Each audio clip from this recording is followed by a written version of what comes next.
Deja trailed behind, leaping carefully between puddles at a steady pace. It's like they've never seen rain before.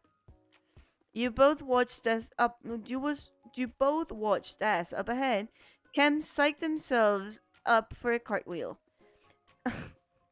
On their landing, they rolled around with their arms in the air, a V for victory. Deja tucked her umbrella against her shoulder and clapped, leaning over to murmur dryly. You weren't already out in it, or weren't already out in it earlier. What's your version of rainy day fun then? Staying inside? I mean, moon. But there's got to be something you don't mind about days like this. The sun is pretty soothing. And that's it. The path took you north toward off-campus housing, and as the tree cover diminished, you tilted your head to the sound of raindrops pattering directly onto your umbrella.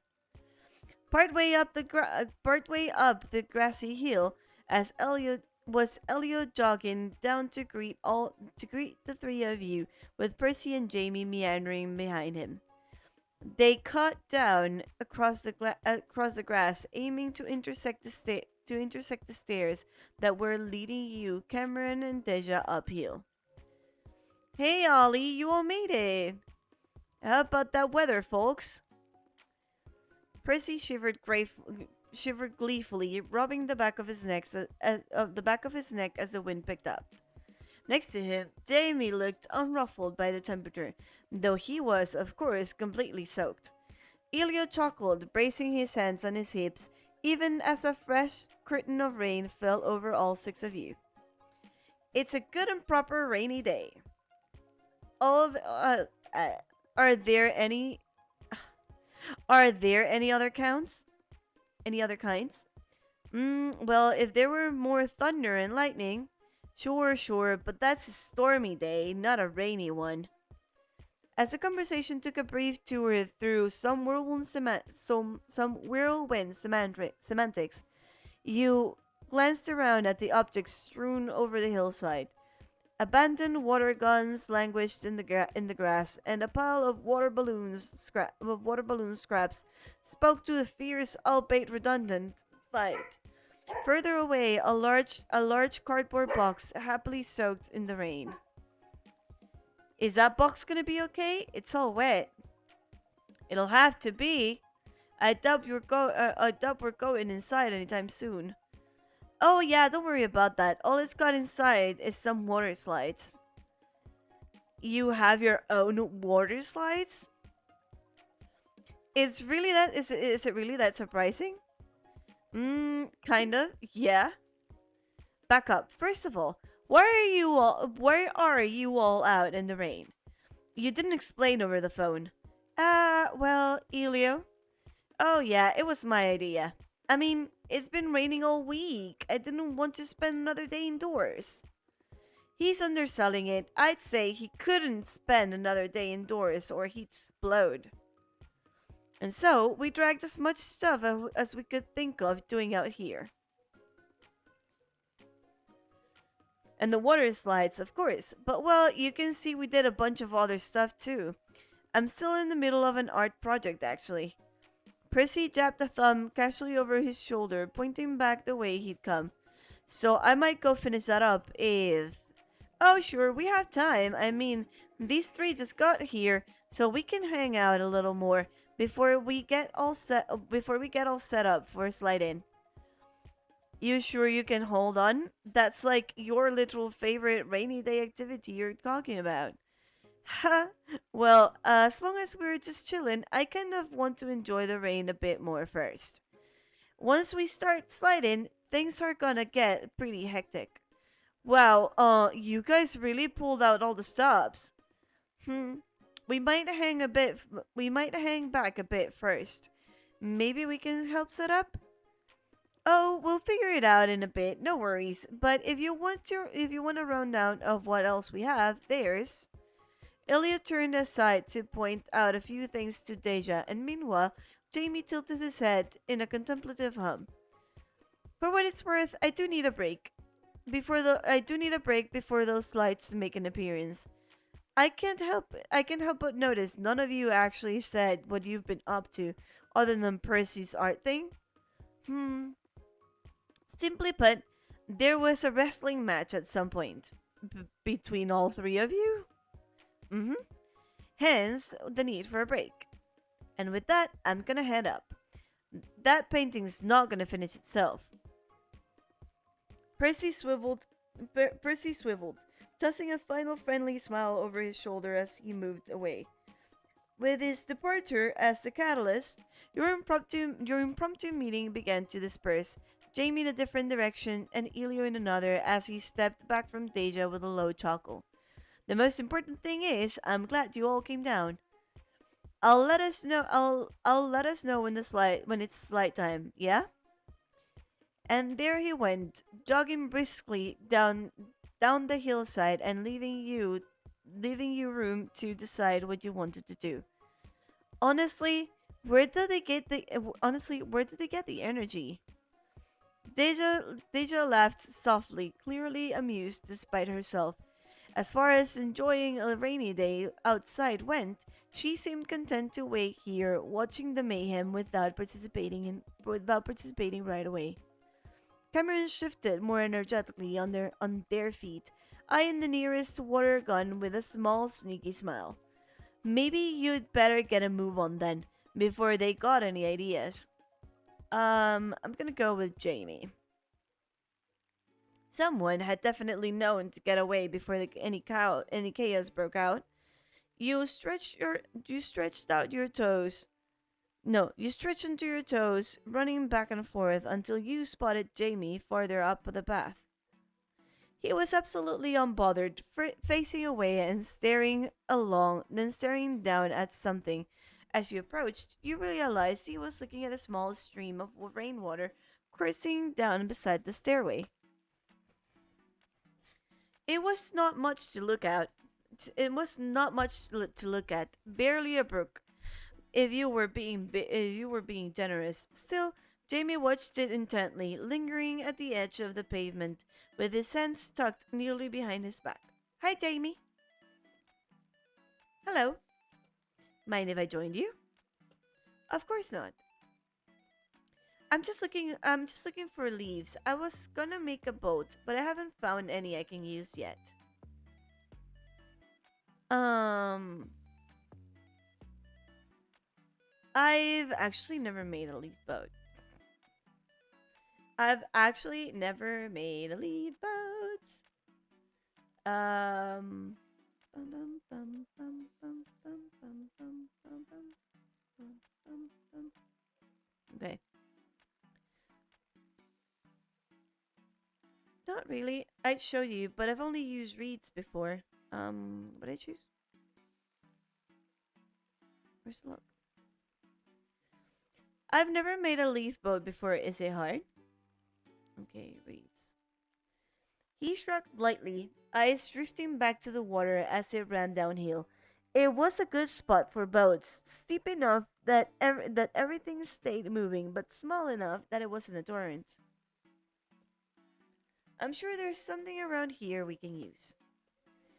With a soft rustle, you stepped over the stream, leaving the concrete stairs and landing on the other side. You coming? He spared you a soft laughter, then stepped over the water to join you.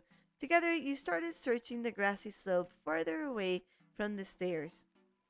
As you left the immediate vicinity of the path, you found more and more leaves mixed with mud and grass, all recently fallen during the week's rainstorms, no doubt.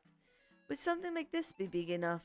You stooped to pull a nice big leaf out of the mud, making a face as it drooped sadly in your hand. Jamie shook his head gently. More than the size or shape, it's the integrity that matters. Sorry, I'll look for one with a strict moral code.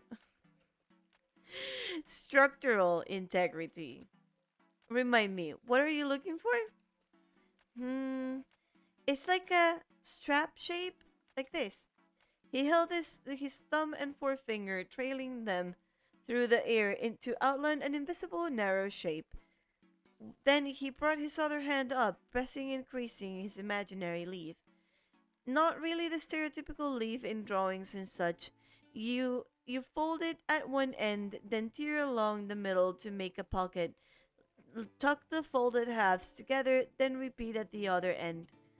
Oh, so it can be something that fell off a tree, right? It won't be sturdy enough. Yes, therein lies the problem. But as long as you don't have anywhere else to be, we can look around anyhow. You turn to go back the way you come, footsteps padding softly in the wet grass as you searched slowly along the hillside. We could go check where all those trees are, or we could use this iris leaves. Or we could use iris leaves. With a gentle incline of his head, Jamie nodded toward the long flower beds at the base of the path. Waited until just now to tell me, did you? Despite the soggy weather, the irises were vibrant and lively, their deep green leaves shivering in a wave as a gust moved through the area. Nobody would notice if we took some, right? As long as we're only disturbing some of the younger plants, it should be fine. Jamie shrugged, then crouched to work a hand down into the waterlogged soil. Levering one of the smaller irises free, he carefully peeled a few narrow leaves off and handed them to you. Let's trade 2 each for now. One moment.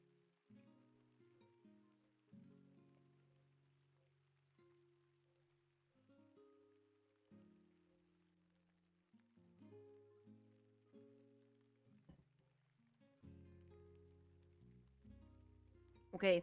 You trail back uphill. Sorry, I was drinking water. You trail back uphill a ways before perching at the edge of the path. Jamie ran his hands quickly through the not quite a brook, then sat back, watching as you set each leaf down one by one. I'll just copy what you do, okay? So first fold here. He ran an iris leaf between his fingers once, getting a feel for its flexibility before folding down a third of it down. So far, so good. Now tear a little bit on either side of the middle line. When his words slowed down, you glanced over, only to see Jamie squinting at his leaf in complete concentration. Carefully, he made the tiniest crease on one side. When he pinched it to try and make his first tear, the fold slid askew, and he reset his grip with a little huff. Need some help?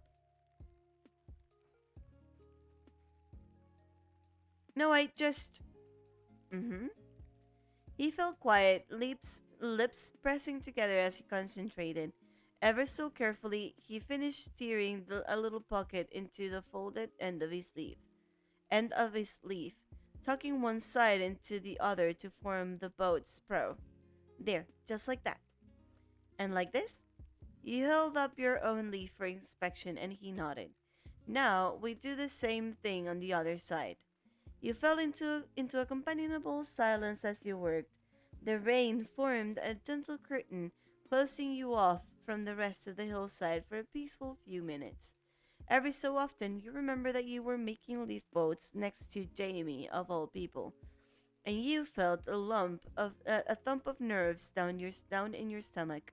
Who'd have thought this was where today would lead you? Where'd you learn to make this anyway? It was a popular childhood activity where I grew up. Sounds like a quiet little life. His smile sharpened ever so slightly at that, as he seemed to become self-conscious of something. In a way, yes. In short order, you each had a pair of boats ready to go. Lined up on the pavement, they formed a verdant, tiny little fleet of 4. Not bad at all. Now they need names. Then for this first one, It'll be boat. I dubbed this boat Boat. Capital B. Not a very creative name, is it? Nope. It's perfect. This one is the SSS Campbell. Oh, I'm flattered. Names were all well and good, but if you wanted to tell the boats apart, you'd need some unique passengers. A quick forage through the damp grass nearby would provide just what you needed for each boat. Okay, so I'm gonna grab... you must choose two. So I'm gonna grab a trio of acorn caps and a few clovers. Good thing the acorns are gone. It'd be too heavy otherwise. While you were searching, you found something for one of Jamie's boats too. What am I gonna grab for you? I think I don't have rollback. I need to remember that I don't have rollback. Let's save and see. That's an interesting color.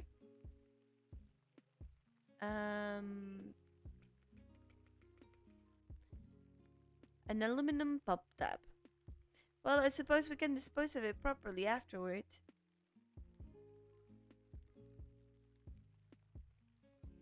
A tiny fork twig. Wishbone-esque. Thank you. He's such a nice. I love all his responses. An earthworm. Where'd you find that? I found him on the pavement. And now he gets the free ride all the way down the hill. I actually don't want to give him a worm. I'm gonna be a penguin and give them a pebble. That's an interesting color. He added a twisted knot of grass to his second boat, tapping the folded prow with a satisfied hum. And this is SSS Campbell Jr. What a coincidence. May I introduce you to Boat the Second? Boat the Second. You scooped up your boats and scooted closer to the edge of the stairs, leaning to drop them into the water. And away we go. With a gentle scrape of his heels on the concrete, Jamie shifted to sit next to you. Quickly, he reached to guide his own boats into the current, giving each a little push to help them catch up. One by one, the boats drifted down the hillside, weaving in between raindrops thanks to the tiny swirling eddies hidden in the water. Oh, I think SSS Campbell Jr. is catching up. SS Campbell.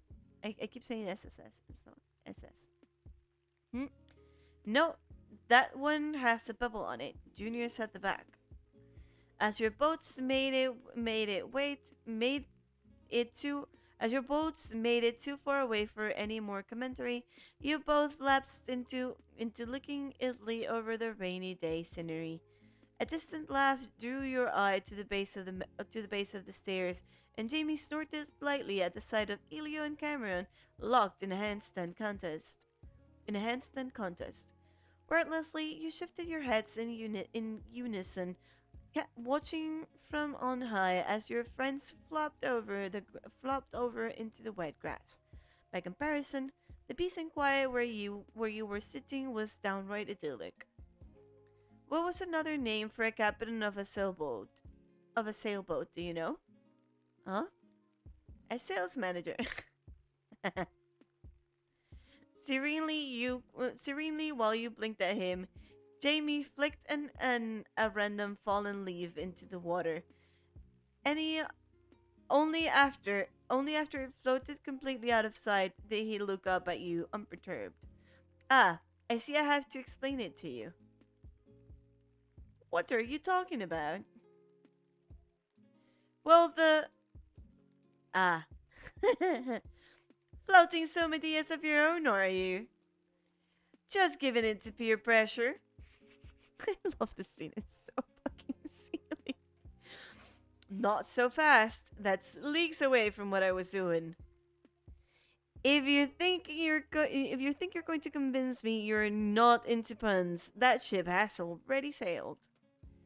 Sure enough. More boats? Sure, more boats. And with that, you set off down the hill again, making another surreptitious trip to the flower beds. Maybe just 2 more leaves, and then you'd leave the irises alone. It looked like everyone else was still enjoying their time out in the rain.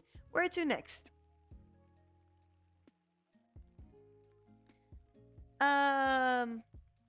Lastly, you checked. Last you checked, Cam had looked like they were considering some mischief. Um, I always do Cam and Deja next, just because I don't wanna. What's the word for that? What's the word for that? I don't want to leave them on the wayside, so to say, just because I'm flirting with this with this guys, you know. Um.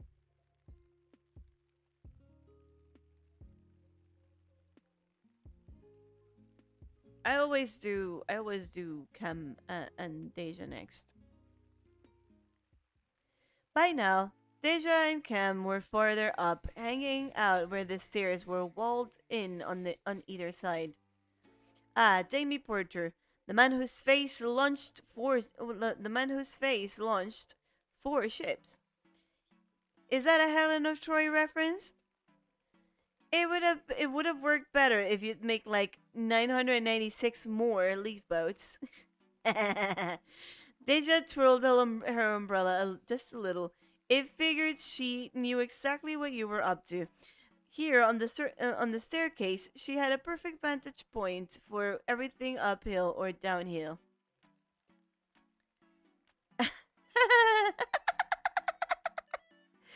That was so hilarious. She just kept popping up behind the thing. There was just one exception, Cameron. Popping up on the other side of the wall behind her, they caught your attention, pointed to the water guns on the grass, then wiggled their eyebrows in apparent glee. Cameron pounced with a cackle, rounding on you and Deja with a water gun lifted menacingly. I have you now, villains. Who says you're the hero? I do. As Cam backed up to get a better field of view, you and Deja jumped to arm yourselves in turn. In a matter of seconds, you were standing in a triangle, eyeing each other suspiciously. You should think twice about this, Cam. Deja spoke coolly, her umbrella propped on one shoulder as she held her water gun loosely at her side. She looked every bit the debonair sharpshooter, ready to shoot from the hip. Oh, must I? With a mad giggle, Cameron spun their own plastic pistol around one finger. Like a sharp scenting blood in the water, they latched onto the chaos bubbling just under the surface of your little standoff. Those sound like a coward's words, my friend. Deja's eyes narrowed a slip. Deja's eyes. Yeah, this is a typo. God, fuck. It always does the same. Okay, Deja's eyes narrowed a sliver. I'm gonna go into the log.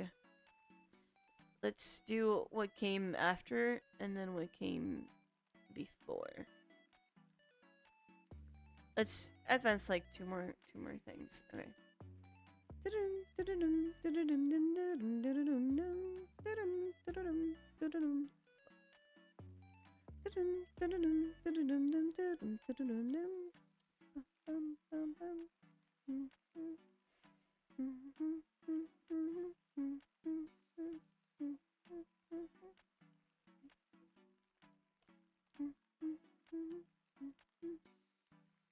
Okay, one moment.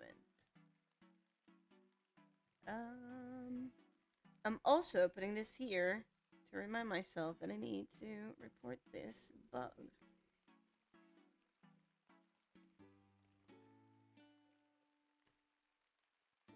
Dum dum dum. Dum dum dum. Okay. Oh, do team up with Cameron. No, wait.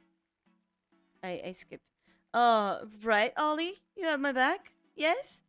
Oh, do team up with Cameron if you feel you must. I could use the handicap. Wow. Wow. Wet grass pressed underfoot as you adjusted your stance, moving slowly to one side. Cameron and Deja did the same, keeping the three of you at the same distance. Rain pattered down across the scene, and you set your finger delicately to the trigger of your bright blue plastic weapon while you thought things through. I'm gonna go with Cameron just because I already what's the word for that? Like I already humored Deja earlier today when I played with her. You and Cameron were ride or die, simple as that. Deja was included in that too, of course, but only one of them was currently giving you the biggest, wobbliest puppy eyes known to man. You swept your water gun left, and you took aim at your beloved roommate. No hard feelings, Z. No, I issued the challenge, and you must meet it. So she said, but you noticed her flexing her grip on both the water gun and the umbrella in her hands. You're brave, I'll give you that, but bravery won't be enough. Don't listen to her, Ollie. Cameron swept an arm out, calling to you with an exaggerated panache. And, what sounded like their best attempt at a Scottish accent. Scottish accent? Aye, we may fight and we may die, or we could run and we could live. But you and I both know, don't we? That if we ran, then years from now we would look back and we would trade all our stolen days for a chance to tell our enemy one thing. For she may take our lives, but she will never take our freedom. Why would I take your lives? I can break your little alliance with far less effort than that. Ha! You can try it, but there's nothing that'll come between us. You think so? Then do you remember that Saint Cecile concert you missed last year? Yeah. We went without you. You what? Ollie! Deja, what gives? That was a secret for a reason. Anything to assure your destruction, Rumi. Anything. I can't believe this. I can't. Cam, I'm sorry, but you had food poisoning. I could have thrown it back anyway. Could have thrown it back anyway. Too easy. You flinched and raised your arm to shield yourself, but nothing else happened. You peek over at Deja. A peek over at Deja revealed the truth, as she held up her water gun and shook it with a smile. Surprise!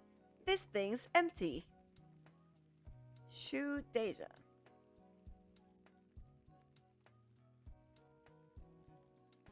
Take that. You opened fire without a second to spare, but alas, the water only rebounded off of Deja's umbrella with a splash, as she pulled it off effortlessly down to shield herself. I respect the commitment. It became quickly evident that despite all your blustering, everyone was now out of ammo. You could stop to refill your water guns, but nah. It was easier to simply chase each other back and forth, and you had to stump through a few bottles to keep up with Cam and Deja. And Deja was scarily good at intercepting you at every turn. But hey, you were no quitter. Unfortunately, neither were they. This is for going to see Saint Cecile without me. They do shows in Fairfield all the time. Yes, but that one was gonna be special. Scrambling in circles on the wet grass, you took turns swiping at each other, barely missing by inches each time. Thoughts of vengeance soon melted away, and yelps turned into laughter under the rain. When the chaos was over, you stood in a triangle again, your breath puffing out in the cool air. You, truce? Truce. Truce! And so, the three of you returned to the edge of the stairs. It was almost as if nothing had happened, at all, except for the mud stains and maybe a little bruised pride here or there. There was a fondness between the three of you that made this kind of thing easy. It wasn't just the mayhem and the hijinks. It was the quiet. It was the quiet too. When you sat back on wet concrete stairs with sighs and groans of effort. It wasn't always like this. It was weird now, thinking of life before your two best friends. You hadn't grown up together after all. It was only thanks to campus housing that you met Deja, and of course you met Cam through the pre-law program. Only you can now you can imagine going through college without either of them. You thought back to the first time Cameron had stayed over. Sorry. You thought back to the first time Cameron stayed over. You thought about when Cameron had accidentally established the Magma Carta. You thought about the first and only time Deja overslept for an exam. You thought back to when you discovered Deja's habit of dog-earing books. Let's read about the Magma Carta because I cannot remember for the life of me what that was about. It started out innocently enough. You'd all had a weekend off and someone had decided to practice a new cooking technique. Remember the suit marks from Cam's first flambe? How could I ever forget? They were all over the backsplash. Yeah, but that bananas Oh, yeah, but that bananas foster was worth it. A bananas foster that we'll never ever see again. Well, unless... no, the Magma Carta stands firm. The three of you lapsed into a cozy silence from there, catching your breath and watching the rains as it drizzled down over the distant campus skyline. Raindrops bounced off of Deja's umbrella like musical notes, and you held back a gentle sigh, content to take in what was to be another fun memory of a day spent outside. Hey, Ollie, I think I have a worm in my pants. How is there a worm in your pants, Cam? I don't know. Help! All you could think about as you helped Cameron dance frantically around on on the hillside was that you were lucky Percy, Jamie, and Elio weren't mixed up in this. Maybe this time next year you'd be just as comfortable with the new boys as you were with Deja and Cam. Until then, well, the only way you'd have to explain this was if they asked you about it later. Thankfully, there weren't actually any worms in Cameron's clothes. As you caught your breath for what felt like the umpteenth time, Elio shouted from farther along the hill. It's sliding time! The long-awaited main event. I love that it's a little pineapple. In ones and twos, the six of you were soon congregated on the lamplit path that led back to campus. The contents of the big cardboard box from earlier have been dug out and set on the grass. Best purchase I've ever made in my entire life. Elio's beaming smile verged on the manic as he looked up proudly upon the scene. Water babbled like a brook. Running down a pair of bright yellow and orange water slides, connected start to stop for twice the right time. These guys meant business. The whole contraption was anchored firmly onto the hillside, covering enough of a slope that it promised a speedy trip downhill, as well as a bumpy one thanks to the mini hills that crested along the way. Is the landing pad supposed to be a pineapple? Yes. It's beautiful. Okay, who's going first? Elio darted forward a few steps before spinning to face you all, bouncing eagerly as he rubbed his hands gleefully together. You couldn't help but hold back for a second as you looked over the whole setup a second time, where slides were infamously chaotic even on the sunniest of days. I feel obligated to say we have done this before, as insane as that sounds. Miraculously, Jamie speaking up was more endorsement than you could have hoped for. It also, unfortunately, made him Elio's first target. Well, if you insist, Jamie. I'm not insisting. Then I insist. Oh no, someone help! Perhaps Jamie's feet were dragging a little as Elio proceeded to cheerfully push him uphill. But Elio only laughed as Jamie's heels left a comical furrow in the mud.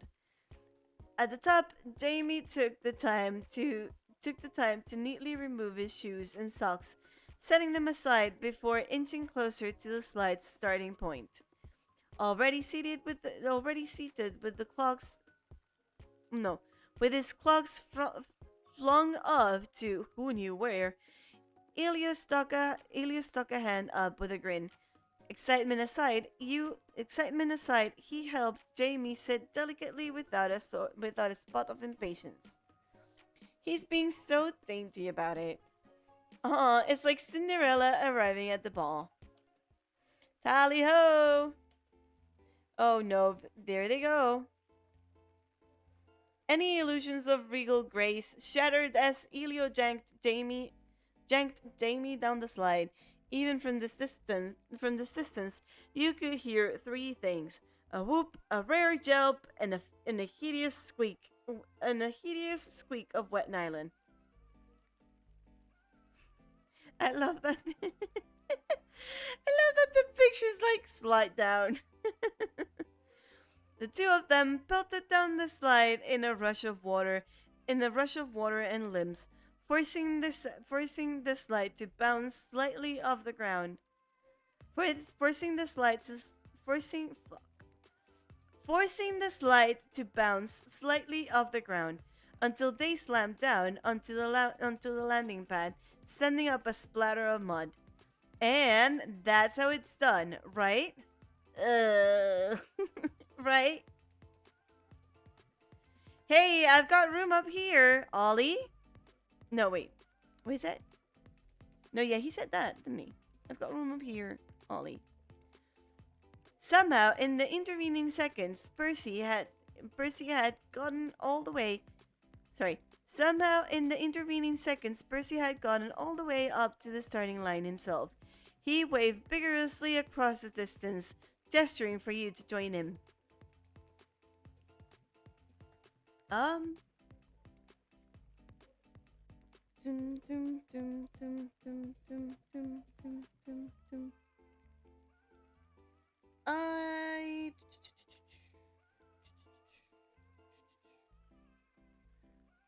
I'm gonna head up just to get some points with Percy. Hold on. Before you headed up, did you want to bring your umbrella with you? Nah, it'll get in the way.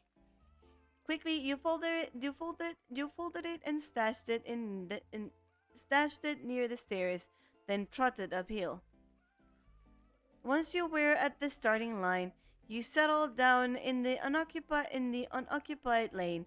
Percy was already lined up, ready to slide head first down like a penguin.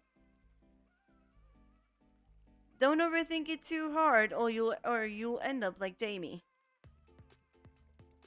You copied Percy and laid down on your stomach. You sat down facing forward. You decided to slide on your knees instead. You crouch down like a surfer.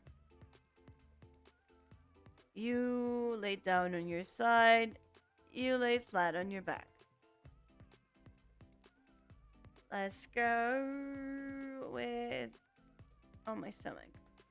Well, one of us is going to have to change. He chuckled, twirling some hair around his finger. You clearly know what you're doing. Why reinvent the wheel? Percy reached for the side of the slide, grabbing on and pushing backward to gather his strength. Alright, on the count of 3. 1, 2, 3! Woo!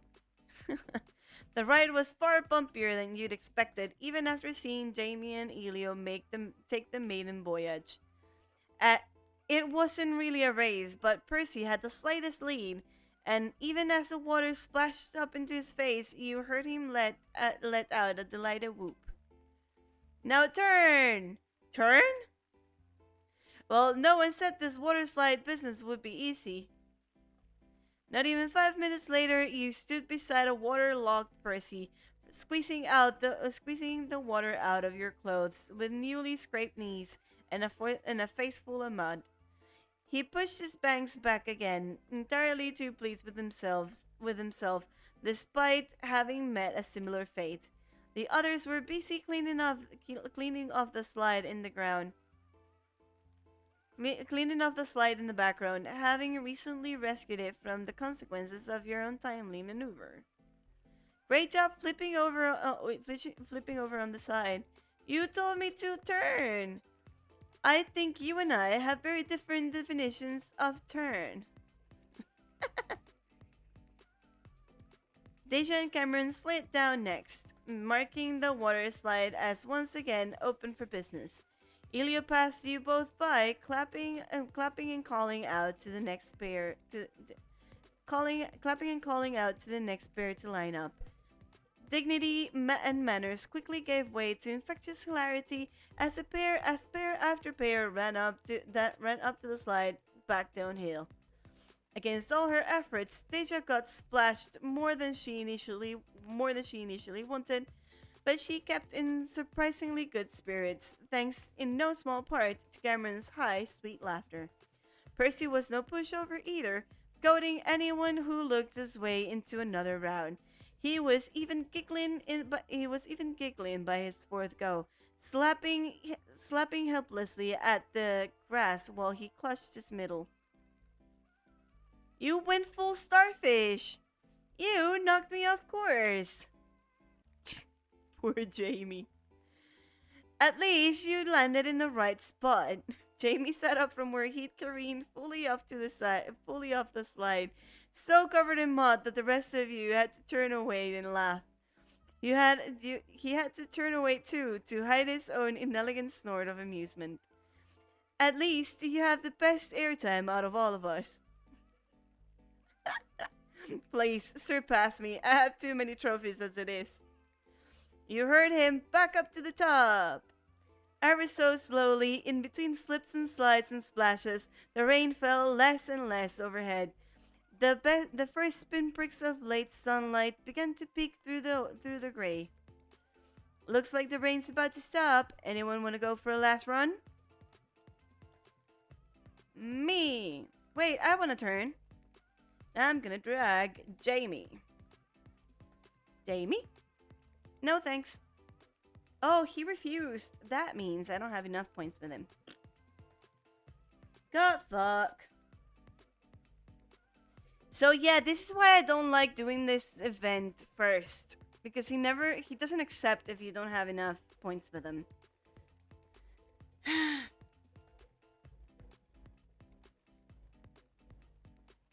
This is why I don't like doing this. This is why I don't like doing this event first. I'm gonna finish out the event. Just because I already started it. But this is why I don't like doing this thing first. I'm gonna go slide with Elio. Hey Elio, do you want to go with... You don't even have to ask. Elio led the way with his usual enthusiasm, bouncing back and forth on his feet as he waited for you to catch up. His waterlogged hat dripped constantly in his eyes, but that didn't deter him one bit. You trailed after him with similar energy in your steps, though it was hard to match him exactly in terms of vigor or excitement.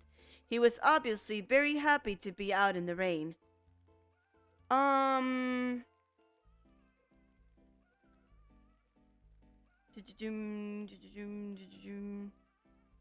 Oh, cool. Okay, so let's do this one since this is an option that you only get if you're friendly with Elio. He perked up like a puppy. I love him so much. I love him so much. He perked up like a puppy, eyes shining as you cocked an arm behind your head. How long? Long as you can manage. Right now. Darting forward, you untwisted and hurled an invisible football down the length of the slide, falling into your front and speeding downhill in the same motion. Elio hit the slide on your left in the next second, having thrown himself so aggressively that he skipped like a rock on the wet nylon. Touchdown imminent! Touchdown imminent! Keep going, go longer, as long as you can. You promptly ran out of slide and the landing pad caught you both in a deluge of pooled rainwater. And that's a wrap, everyone. Elio clapped his hands together once for emphasis, grinning despite the apologetic smile on his face. As if on cue, the rain lessened almost instantly until it was a mere drizzle overhead. It had to be late afternoon by now. As you looked up to check how many clouds still lingered in the sky, you heard Cameron erupt into a series of abrupt sneezes behind you. Bless you. Ugh, I could use some soup right now. I'm freezing. Good news, we still have some in the apartment. Time for soup. Round 2. Maybe the boys want some? Ayo. I accidentally skipped it. You guys want any? Well, if it's no bother. The more the merrier. You, Deja, and Cameron returned to your apartment. Since they were your guest, albeit a very familiar one, Cameron was the first into the shower.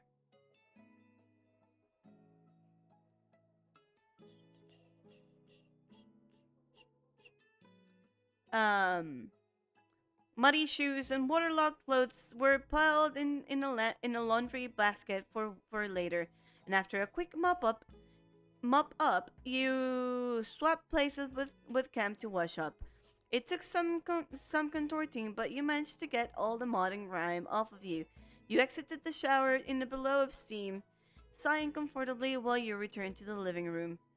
Soup's on. Again, you two go ahead. Right after Deja disappeared for her own shower, a knock came at the door, and in came Percy, Elio, and Jamie, all toweled off and bearing an assortment of snacks wrapped from their own house. After raiding the cabinets for every bowl you own, and waiting for Deja to return, you all settled into warm your stomachs.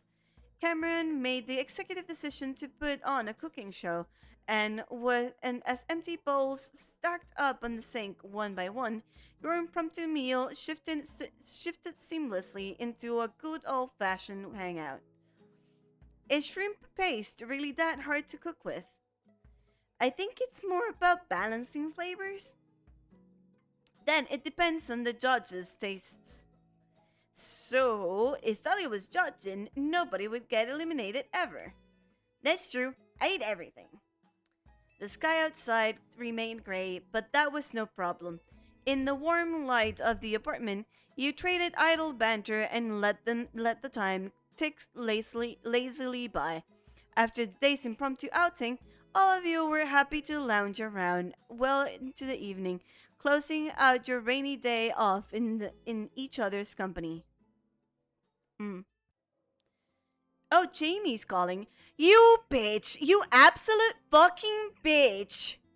You absolute bitch! That means he He is the one I have highest points with, but you turned me down at the slide. You absolute bitch. God fuck. You absolute monster. I swear on God. Not literal monster, but you know, you get me. You absolute bitch. Let's load this and see. Let's just I'm gonna still pick Magna Carta even though I already read it, just for the sake of being able to skip. I don't think Cameron's gonna wanna go up. Let's save here. I think if I volunteer Deja, she says yes. You don't wanna go? I'll go next. You first. Alright, if you're sure. She took her time up to the top, settling slowly onto her knees, with her umbrella held primly above her. Percy laid still the entire time, water soaking into his front. Ready? Deja raised an eyebrow, then wordlessly leaned forward. Hey! Her ride, compared to Percy's, was as graceful as could be. They just slid down the hill with such restraint that you could have easily imagined her at a rainy day photo shoot instead. Traveling at such a low speed, she came to a stop two-thirds of the way down, remaining still as Percy whizzed by in an attempt to catch up. The landing pad was all his, and he crashed into it with a laugh, breaching like a mermaid out of the water. Someday I'll be part of your. Alright, let's get a move on. The storm clouds are starting to break. Oh, you couldn't pay enough money. The look on Percy's face was enough to freeze water in summer, but Elio passed him by, nonplussed, and clapping for someone else to take their turn. Ollie, come on up. Dignity and manners quickly gave way to infectious hilarity, blah blah blah blah. Let's see if what I want to turn. If I invite Jamie, is it gonna say yes this time? No thanks. Yeah, see, okay, so we're just skipping this. It's alright. We're backtracking. Load game, because I love sliding down with Jamie. I love sliding down with Jamie though. Let's go grab that CG though. Going out into the rain? No thanks. That's how you get that CG. Or I think you could do it if you like do the whole thing and don't invite them up. Yeah. But let's do this first. It was kind of him to extend the invitation, but you weren't keen on heading out into the cold.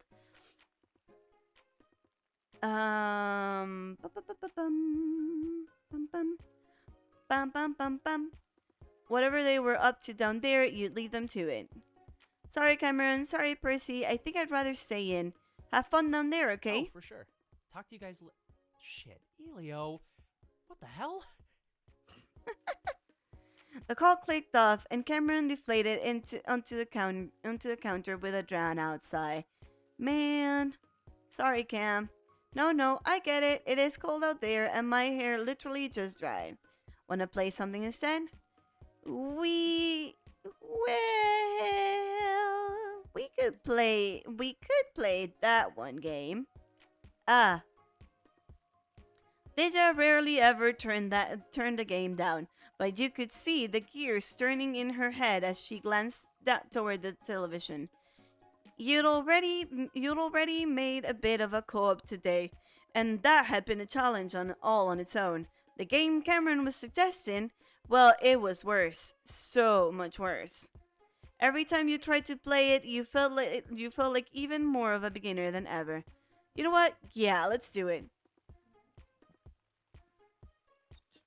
Dum dum dum dum dum dum dum dum dum dum. And now your fates were sealed. Yes. Well, when life gives you space lemons, you make space lemonade. That's the spirit. You took up your usual gaming posts, Cameron on the end of the couch, Deja on the other, and you in a big pile of cushions on the floor. Normally, it'd be fine to sit on in a row on the couch, but past experience had taught the three of you that this particular co-op led to a lot of flailing, thrashing, and gesticulating. The farther away your hands and controllers were from each other's faces, the better. Usual roles? You know it, I still can't really wrap my head around the steering system. Then Ollie, if you don't mind. With a flick of the analog stick, you brought your tiny space pilot to the steering cockpit.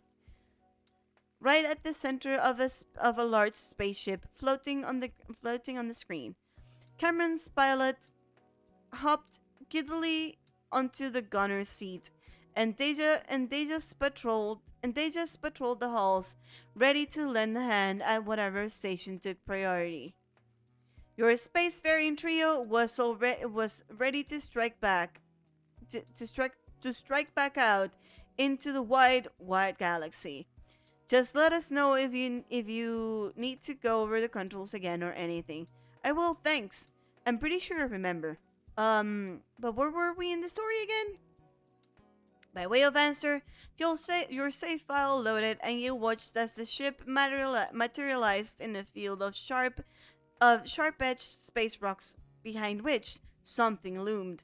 In the dark spaces between the stars, a massive star-eating creature, its sides studded with fragments of vanquished spaceships. On the screen, your three pilots quailed, their pixelated hands shaking on the controls. Oh, lovely, a boss fight. So, wanna play a board game instead? Well, hold on, let's not be hasty. Cameron hit the pause button obligingly, and Deja glanced at you both, her nails tapping thoughtfully on her knee as she thought over what she remembered of the gameplay. I think we can do it this time. We have an actual afternoon off, so we can try as many times as we need to. If we could clear Raina's scavenger hunt, we can do this. It was a much shorter pep talk than what you'd gotten in front of Raina's house, but it was about all you had time for, and maybe it'd be all you needed. So who's on the shields this time? I thought you were on them. What? No, this is a big energy beam. This is a big energy beam thingy. Okay, well, one of us should probably get on the shields now. Rah! Shields now, please. I steered as quickly as possible through the oncoming storm. We're spinning. Get ready. Deja and Cam adapted in record time, their pilots scrambling to lock onto targets and deploy shields wherever they were needed. Speed and confidence were key, so you threw the ship through every gap that opened up in the debris field, pulling as much distance between yourselves and the pursuing boss as you could get. It's sending out more projectiles. Cam, I see them, but I have to clear the way too. Switch focus, Cam. I'll steer us through. We're not gonna make it. We are gonna make it. We're not gonna make it. We are gonna make it. The ship lurched forward frantically, slamming along a double row of sharp rocks that didn't disintegrate in time. The screen flashed red, and black. We didn't make it. Data had been right though. For once, you had the whole rest of the day to wrestle with the finer details of this fight, and that made the struggle way more tolerable. There was still plenty of screaming, of course. Either one of you would execute a sudden genius maneuver, or you'd smash through the boss's defenses only to witness yet another, more ridiculous phase. This reminds me of that one Game Grumps video where Aaron is playing through this one game with this plant, with this bullshit fucking plant that throws like out like thorns. And he tried multiple times to defeat the thing, and every single time he said, "Yes, I've got it this time." The plant just changed fucking colors. The plant just changed fucking colors, and it got even harder. That remind me of that. Oh my god, poor Aaron.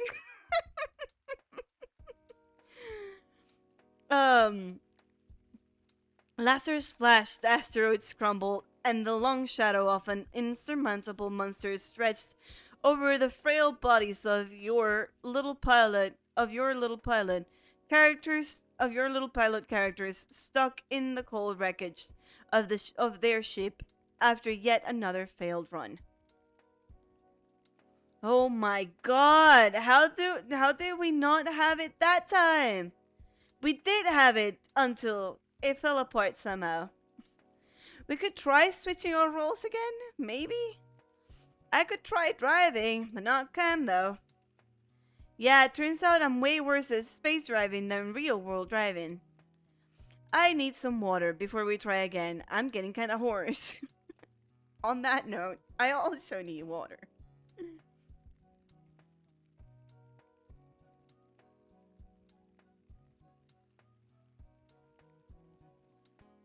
Okay. Maybe another bowl of soup will get me the snake fighting energy I need. They both stood, and at the same moment a knock came at the apartment door. Oh, hold that thought. You get your water first, Dee. I got it. They just slipped into the kitchen while Cameron pattered to the entryway. You made to stand as well, in case it was someone who was looking for a reference specifically. And then Cam squeaked as they opened the door. Oh, hi, Mason. Mace. Oh, with a sheepish grimace, you climbed quickly to your feet, then hurried to peek over Cam's shoulder. Standing in the hall was your RA. Standing in the hall, your RA stared wearily at the two of you, still holding a damp raincoat folded over one arm.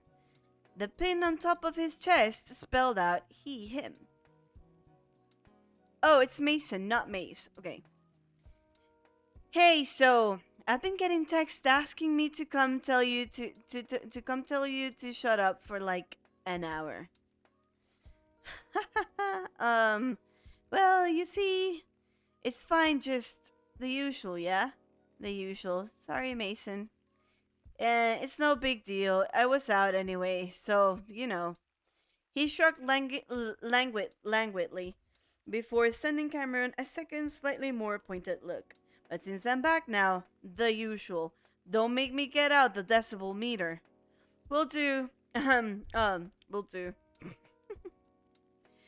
Mason nodded, and as he turned to trudge down the hall, you both retreated back into the cozy light of the apartment. Was it Mace? Mason. Yeah. Nice. No game days complete without a noise complaint. Or 10. Or however many that was. Still, with your RA's lethargic warning hovering in your minds, you agreed to change stacks. To change stacks. Tax? Should it be tracks? Change tax? Change tactics?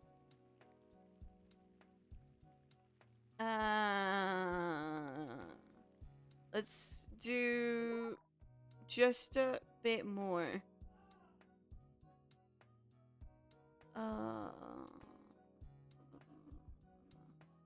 Uh-huh. I swear on gone. I think this should be tracks. But I'm not sure at all.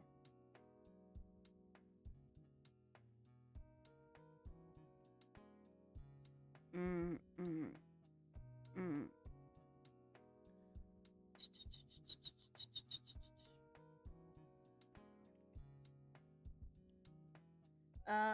yum, yum, yum, yum, yum, yum. Sorry, I'm just saving this so I can.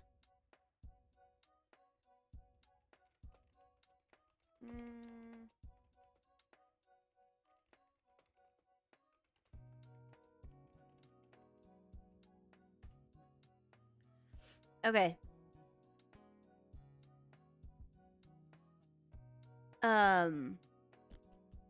Just then, a picture. No, wait. I skipped two chats. Two things.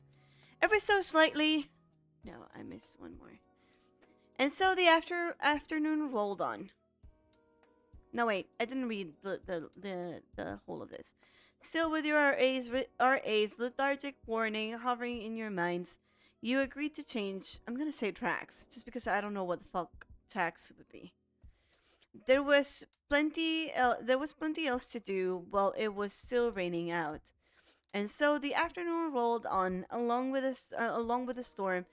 Cameron had a class to look forward to later, but until then you all lounged around the apartment, working through a second round of soup. Ever so slowly, the rain lashing against the window lessened. The rain lashing against the window lessened, shrinking to a gentle drizzle.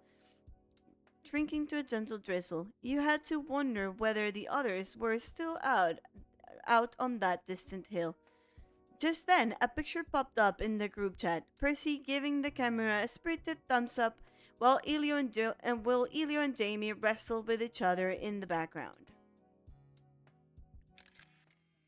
Hey, got the G.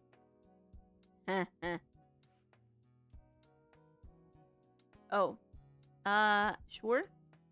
Oh, I need to pick up an answer. Okay. Oh yeah, this is not. Yeah. This is a bug. This is a bug.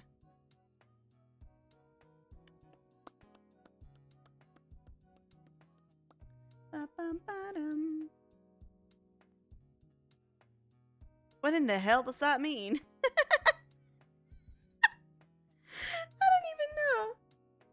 I don't know either. But hey, at least I know the what is the word for that? I know that this is a bug that happens every single time that that an emoji is sent. I think the issue is the outlines. I think if I take out the outline, I set it on disable. Yeah, they're gone. Okay. Yeah. One moment. Yeah, I'm taking pictures of the evidence so that I can show that in God. I can show that later on. Where did I send that? Where did I send that? Is it in El Camarón?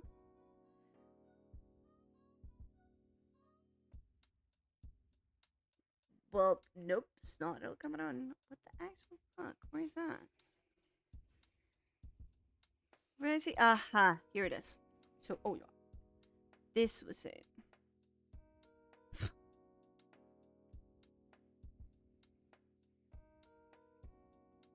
Here you go.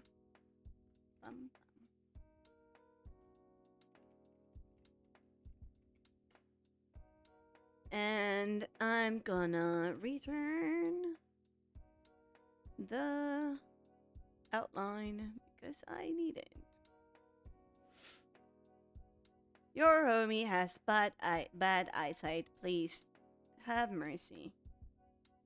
Dum. What the hell does that even mean? Don't ask. Thought it was obvious. Did you warm up with the rain? What is the potato? What is the potato and what is that? Soup? Potato soup? Oh yeah, potato soup, isn't it? Yeah, potato soup.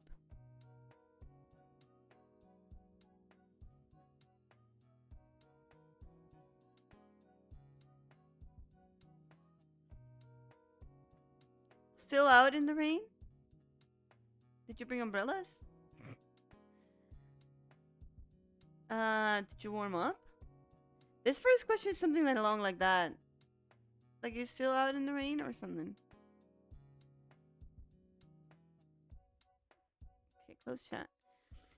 A second picture pinged into the chat, courtesy of Jamie. This time, Percy and Elio sporting towel turbans and cheesing it up for the camera. Haha, Elio's barely got enough hair for that thing. That is so many claw clips they are wearing. I bet they're old Jamies. Eventually, it was time for camp to go to their last class. You and Deja were left in the same comfortable gray sky quiet that had started your day. And with your guest gone, you both returned to your typical rainy day off, slipping into your routines with casual ease. The storm clouds did break, but only after sunset. Maybe the next time it rained, you'd get another call inviting you outdoors. Oh, Cam's calling. Hey, that's interesting. That's interesting. Okay, so here, this is the one that I need to load. Yes. Okay, so I got the CG. Not that I got it. Like I got it as in I got it in the general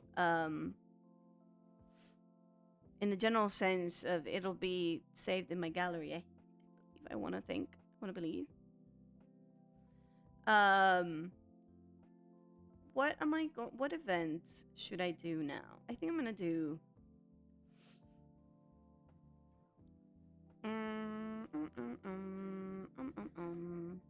I think I'm gonna do.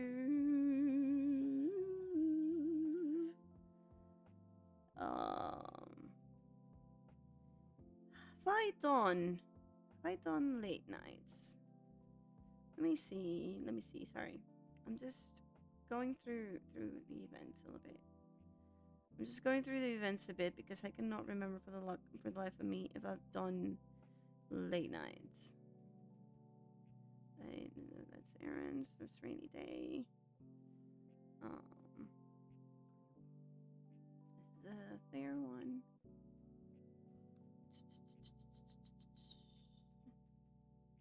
Fake slackers. Yeah, I did this one. I got this.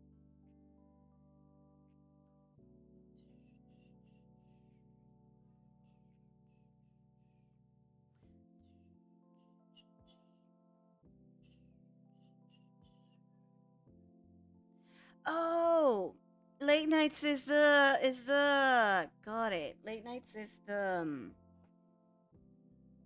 extra fries event. Oh. So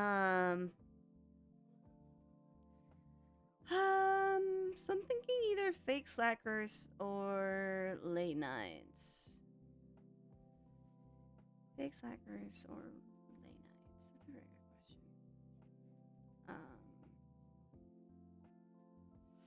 I think I'm gonna go.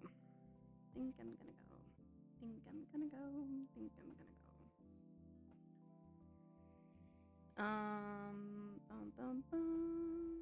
bum, bum,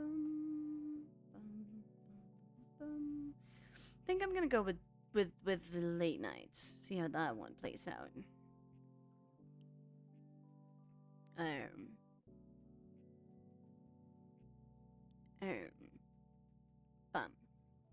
Bum. I'm gonna reply with. Oh.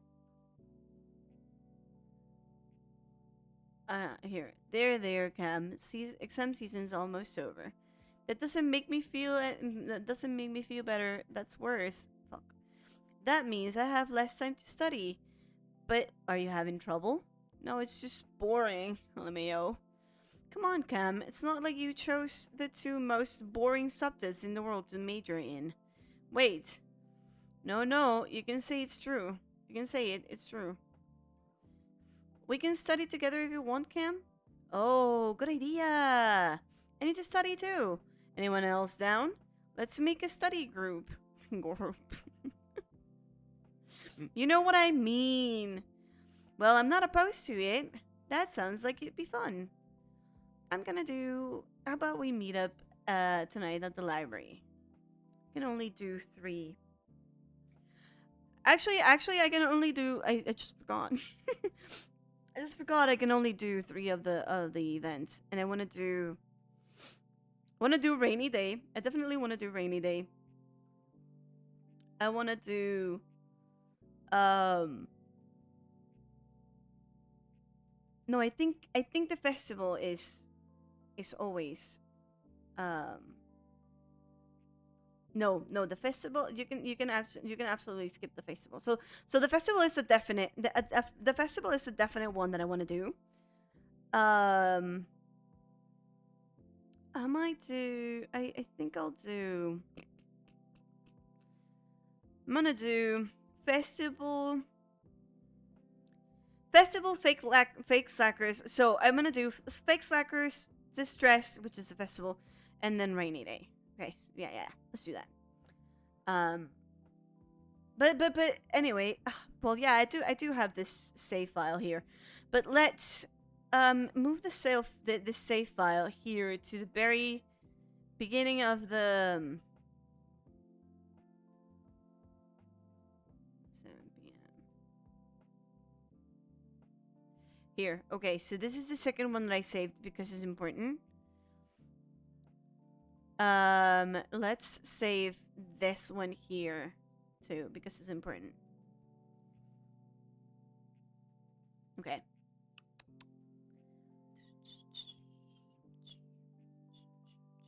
I'm just gonna do like all 5.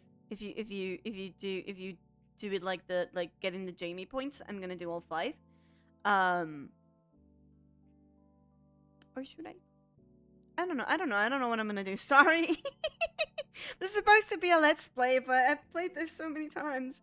I have a particular idea in my head of how I would like it to go. Sorry. Would it be helpful if I got a study room? That'd be great if you could. Do you need the link? Nah, I got it. Dope. Thanks, Holly. I'll go tell Jamie. I'll go tell Jamie. LOL. Oh, then get a room big enough for 6 if Jamie's coming. Sure. No need to tell me. I've been reading all the messages. Chicken.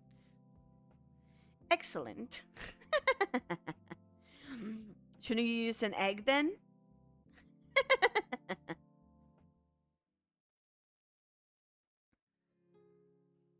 As the semester continued to wind down, finals marched ever closer, regardless of anyone's wishes to the contrary. While it was great that the boys were feeling studious too, the main priority was to help Cameron focus long enough to take a dent in their coursework. You blinked the glaze rapidly from your eyes and sighed. Evidently, reading the same paragraph over and over wasn't getting anything done, so you leaned back to stretch instead. No use forcing it. Can I borrow your ruler? Yep. At their quiet exchange, you couldn't help but glance over at the complete mess on the other side, on their side of the study room. Books and binders formed a wobbly blockade, interspersed with pencils and scrap paper. You could just barely see their laptops hidden within, whirring plaintively from a nest of charging cables. Thanks. I never know how to make these noises, but whatever. Next to you came the irritated scratch of lead as Cameron crossed something out. You picked down with half a mind to ask what was wrong when Deja caught your eye. Raising a hand as if to adjust her lone earbud, she instead touched a finger to her lips, signaling you to let them keep trying. You gave her a soft smile, grateful for her help as always. Still, you couldn't help but feel bad for Cameron. They were trying, and despite that, you had a feeling their focus was fraying fast. I'm gonna doodle. Ayo.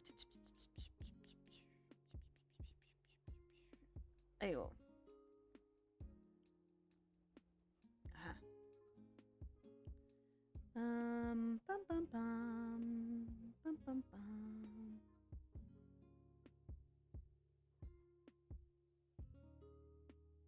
Chum chum chum chum chum chum chum chum chum chum chum.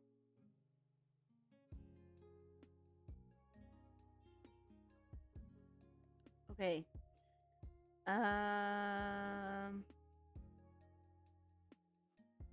Okay.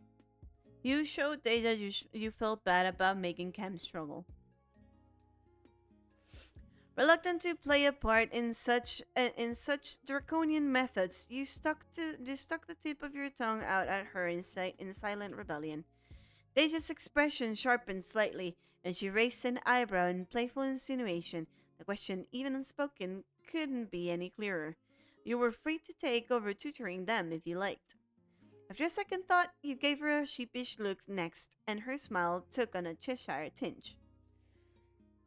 You finally reached your phone and checked the time. Against all odds, the five of you had actually managed a good 2 hours of quiet, focused studying. Miracles did happen.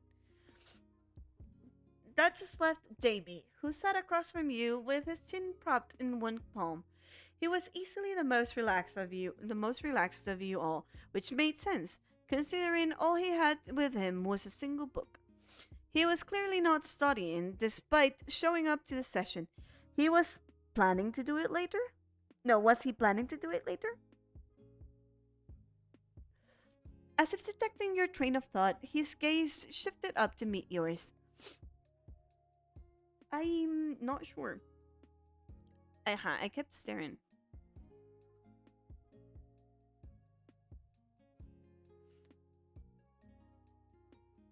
Is something wrong?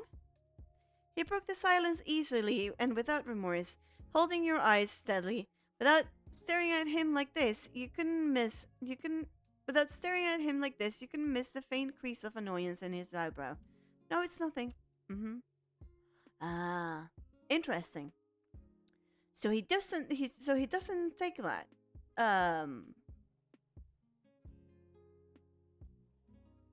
Interesting. So he doesn't take that well if you're not friendly enough with him. That's good to know. Oh, I didn't save, did I? Didn't save. Let's go load. Let's go load.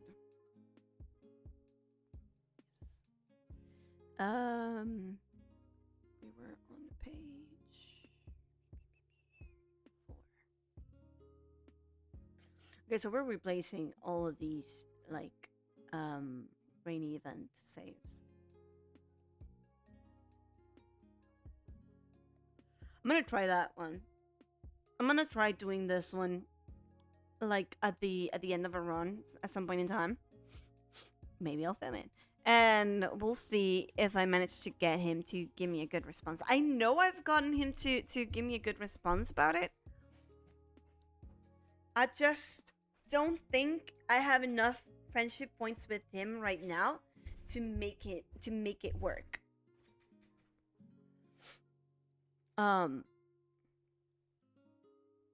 You quickly glance down at your work lest you get called out for staring. He didn't seem to notice, or at least he didn't say or do anything to indicate otherwise. Ugh, I'm done. Breaking the silence with a dramatic groan, Cameron claps as if exhausted into your side. All done? All done. With this page, I don't want to think about what's left. Well, the good news is, you got this right. Sliding their paper back over to them, Deja gave everyone at the table an appraising look. Stretch break? Water too. Instantly, Elio nudged his laptop away and stood before folding himself neatly backward, arms outstretched, back arcing smoothly and way too flexibly from a standing position to a full-on bridge. Oh, that's better. Why is the last paragraph always so hard to write? Just copy your introduction. Or rehash your main arguments. Or try writing something about scope, personal significance. Elio gave you a grateful grin, albeit a bit of a strained one given his current position. Thanks, Ollie, but I don't know how personal I can get about spectroscopy. About spectroscopy. What even is that? We don't know, and we will not research right now. So it's all good. You know what? No, yeah. Let's go research. I mean, I already researched what the fuck was how the fuck to say language. So spectroscopy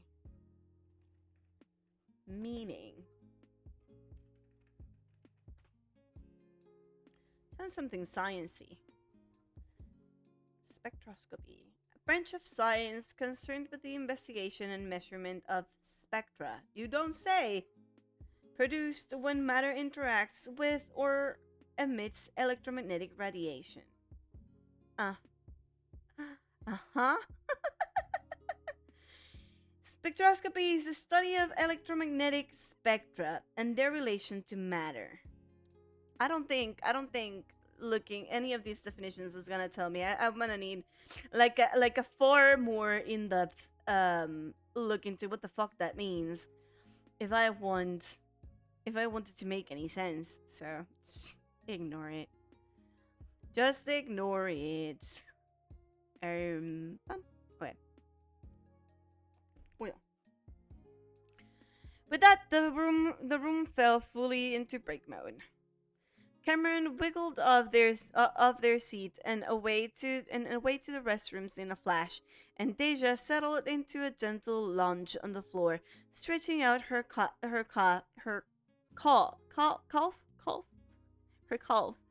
while scrolling her phone for a new study playlist. I'm gonna grab a refill. Anyone need anyone else? Anything else? Anyone else? If you don't mind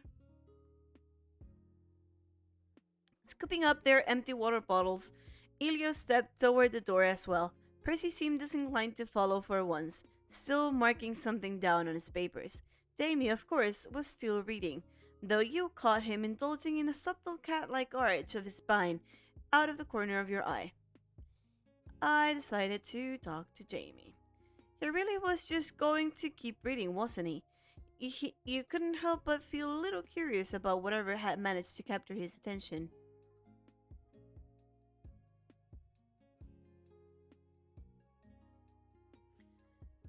Okay, so that's the thing.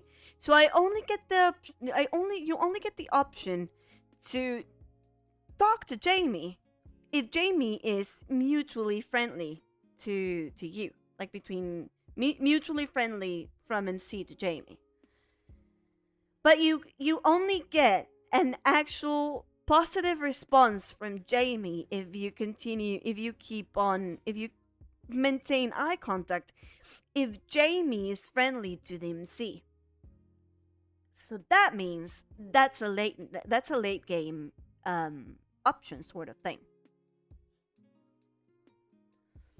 Pillowing your folded arms under your chin, you slump forward to relax onto the tabletop, idly trying to work out the title of his book.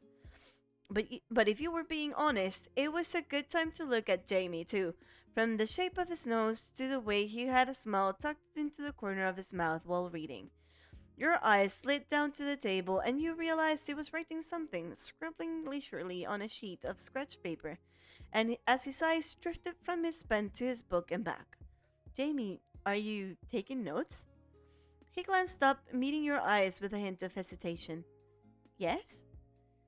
You raised your eyebrows and took a pointed look at the study materials piled all over the table. Jamie took the hint and he set down the book. He set his book down with a little cough. I'm trying to solve the mystery in this book. There were some encrypted images. There were some encrypted messages in the earlier chapters, and now the main character is collecting witness testimonies. He trailed off, tapping the end of his pen gently on the table. When you looked closer, the top of his paper was a jumble of letters and phrases. You had to scoot a little forward to see the rest, and what kind of mystery book is making you do calculus? It's not making me do it. I just know it's doable with calculus and some physics, so that's what I'm doing. Way to take critical media literacy to another level. Oh, it's just math, nothing too analytical. I should say this isn't how I read every book. This one's an exception. But you do read mysteries a lot? I wonder between genres. If there are tropes I've read often, it's by coincidence. Hey, there's gotta be some things you keep an eye out for. Oh, like what?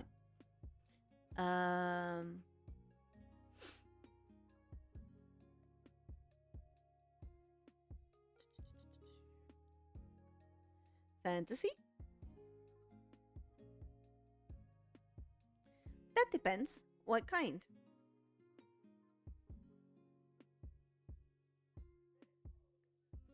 You know, the ones that have a map at the start so you can follow the characters on their epic journey.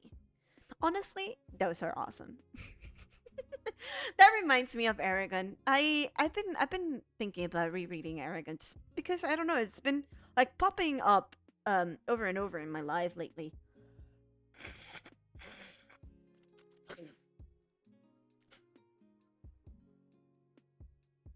And I've been thinking about rereading it. I mention it because Aragon also has like maps. You know, the ones that have a map. I already said this. I have a soft spot for life lessons and the power of friendship. And the power of friendship. You do give that woodland ranger energy sometimes. And what might that mean? His book was closed, but something on his paper caught his eye anyway. Jamie briefly returned his attention to his work, scrawling out a few lines of calculations before crossing one or two out. Hey, Jamie? Yes, Ollie? I know you want to solve the mystery with math, but won't that make the explanation in the book more disappointing? Jamie looked between his book, then the pages of notes, before setting his pen down and pushing the paper away. Remind me to never read while Percy's doing his math homework. I'll try, whenever we're in this very specific circumstance again. He laughed. I made him laugh. A short crystalline laughter left his mouth, and he picked up his book, then leaned back as he paged it back open. You make a fair point. Rapidly approaching footsteps signaled the end of your break, and you leaned back for a last-minute stretch as Elio and Cameron returned to the study room. It seemed that everyone still had something to occupy themselves with, and so, with a scattering of grumbles and sighs, you all settled back in around the study table. You couldn't find your focus right away, so with your chin propped up on one hand, you found your gaze wandering dangerously close to Jamie. There was every chance he'd catch you staring again, so you hurriedly flicked your eyes downward and latched onto his hands instead, one of which held his book open. You either had the best or the worst timing in the world. With a subtle, efficient slide of his thumb, he flipped the page, tendons flexing ever so gently under his skin. Okay, notes. All told, you managed a collective 15 minutes of continued studying, and seemed that was all you'd get. As all too soon, Elliot dropped his pencil and leaned back. Ah, man, I'm getting hangry. Grabbing his jacket from the back of his chair, he slung it quickly over his shoulders, lifting his water bottle out of habit afterwards. I'll do a snack run. Any requests? Grab me a juice? Yep. Or yep. Anyone else? Yeah, anything's fine. Deja murmured her agreements soon after, offering Elio an appreciative smile before returning to her textbook. That left I'll just come with, I think. Shutting his laptop, Percy scooped up his bag and made to stand as well. You'll need a hand, won't you? Haha, true. Ollie, you want anything? Can I text you if I think of anything?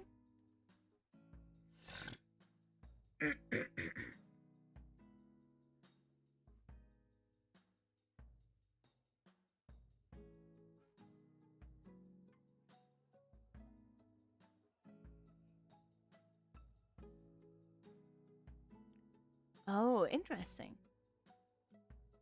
I should get an option here that I didn't get. I don't know why. That's quirky. As if puppeted by some strings, both Percy and Elio gave you a single thumbs up. Sure. Percy and Elio darted out of the room, and you heard a splutter of laughter before the door was even shut. The room was noticeably quieter without them in it. Every rustle of paper or scrape of lead stood out, and had that clock on the wall been ticking so loudly all this time?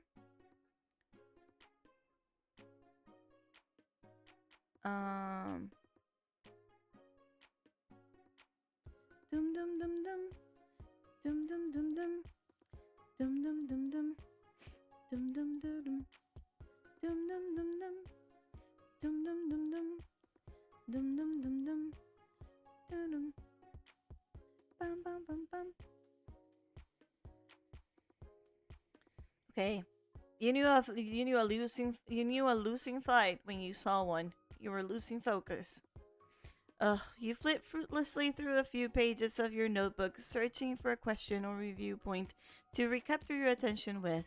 Frustration took over. You didn't want to look at your papers for another second. Instead, you ripped out a blank sheet, then folded it down into a small, dense triangle. Psst. Jamie didn't look up, of course, but you did see his eye twitch a little. Well, in for a penny, in for a pound. You set one corner of your folded triangle on the table, balancing it upright with one finger held in the opposite point.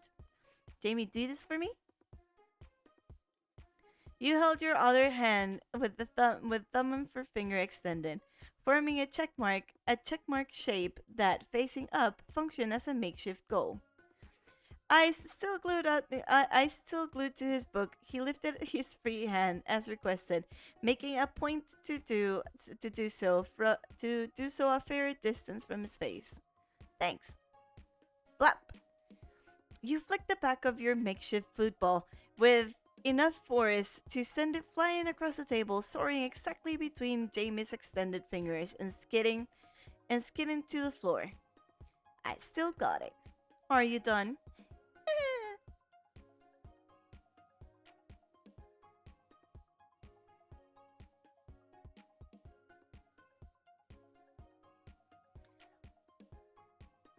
Oh yeah? Watch this. In a blink, Cam upended their pencil bag onto the table, revealing an entire handful of colorful eraser caps. Lilac eyes darted up, fixing on Jamie's hands with impish glee. Cameron, do not. Cameron, do! Perhaps that's our cue to take a break ourselves. Deja set her own pencil down and reached for her phone. Her eyes flicked up to the empty seats on your right, then back down. A silent yet blaring sign that Percy and Elio were running late. Why don't we head downtown? Wait, what? Her expression was so innocent that you doubted your hearing for a second, but no. In the next minute, Deja was on her feet, packing her bag up and slipping her phone into her pocket. Honestly, that was all the prompting you needed. You were headed downtown. Huh. I also should get a thing here. I also should get an option here that I'm not getting. This is so weird. Honestly. This is so weird. Because the option that I'm not getting says you'd get it if MC is friendly to Jamie and Jamie's not friendly to the MC, and you're playing this event first or second. That makes me wonder why I'm not getting it. If Jamie isn't friendly with me because he got that annoyed reaction earlier, so that's indication that he isn't friendly with me. And I am friendly to Jamie. Or is it because it's not friendly but crush? God, I don't know, man. God, I don't know, man. Honestly, that was all the prompting you needed. You were headed downtown. Alright, why not? Yes! You grabbed the essentials out of your bag and stood. The study room had a digital clock, so as long as you were back before your reservation expired, everyone's things would be safe.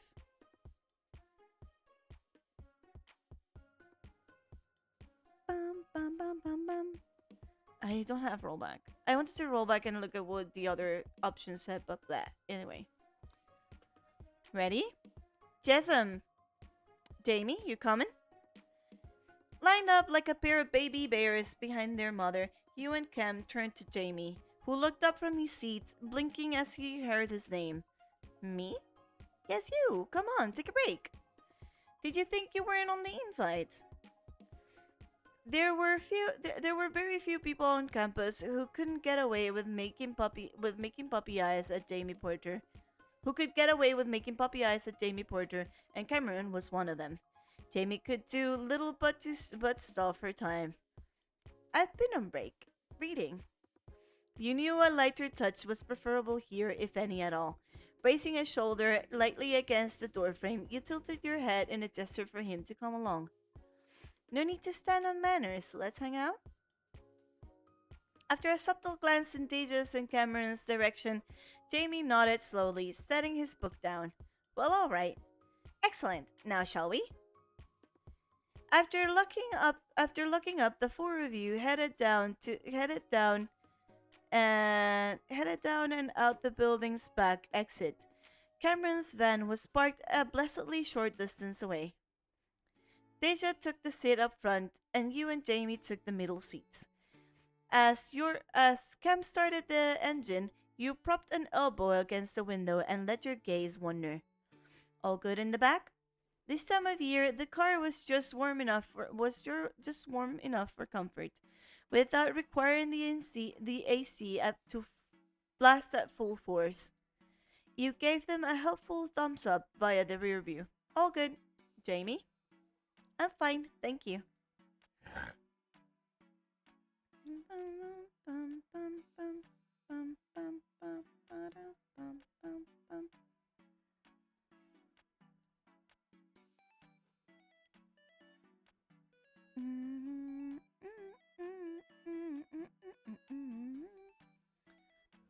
I'm fine, thank you.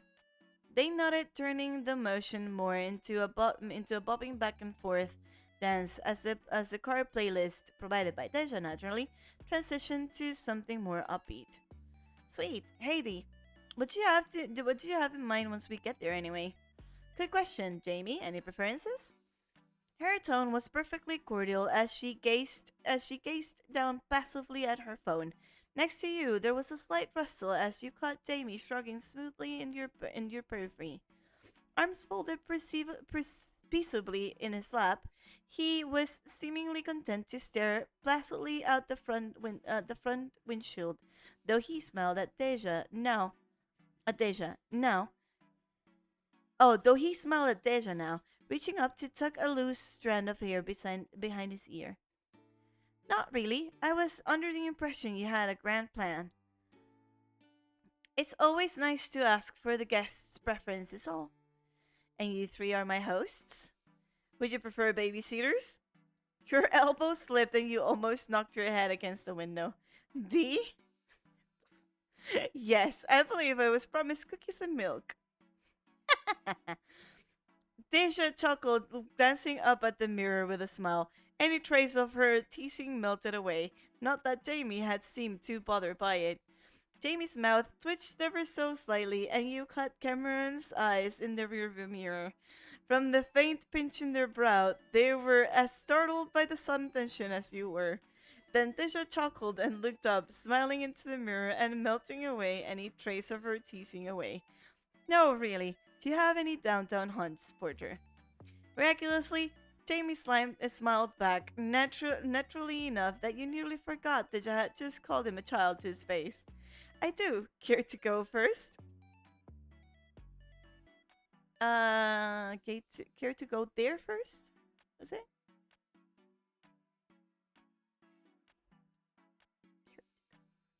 I do. Care to go first? Maybe care to go there first? Think. Oh, I like the coffee place. Not as much as the one on campus, but you know, you try a little bit of everything and you find a little bit of something to like everywhere, right? Well, huh. Sure, and I suppose we'll find out what Deja's preference is.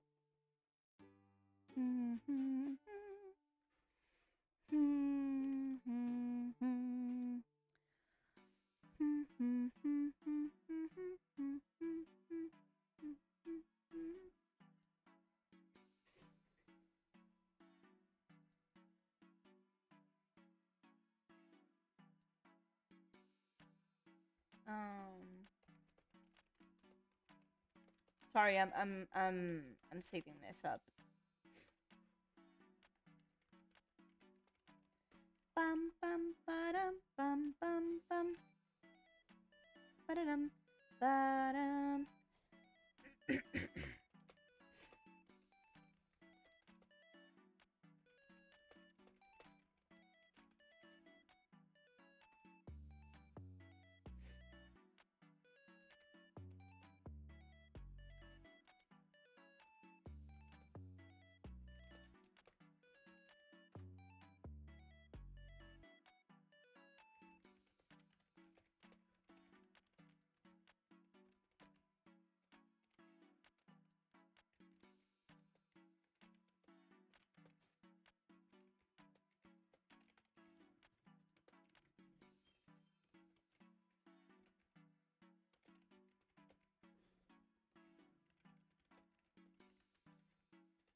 Okay.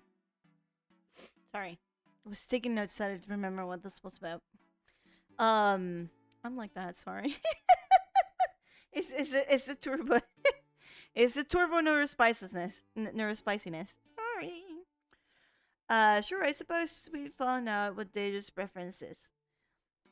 We very well just might. You all watched several hundred yards of roadside roll by before Jamie quietly broke the silence. You commute, Cameron, don't you?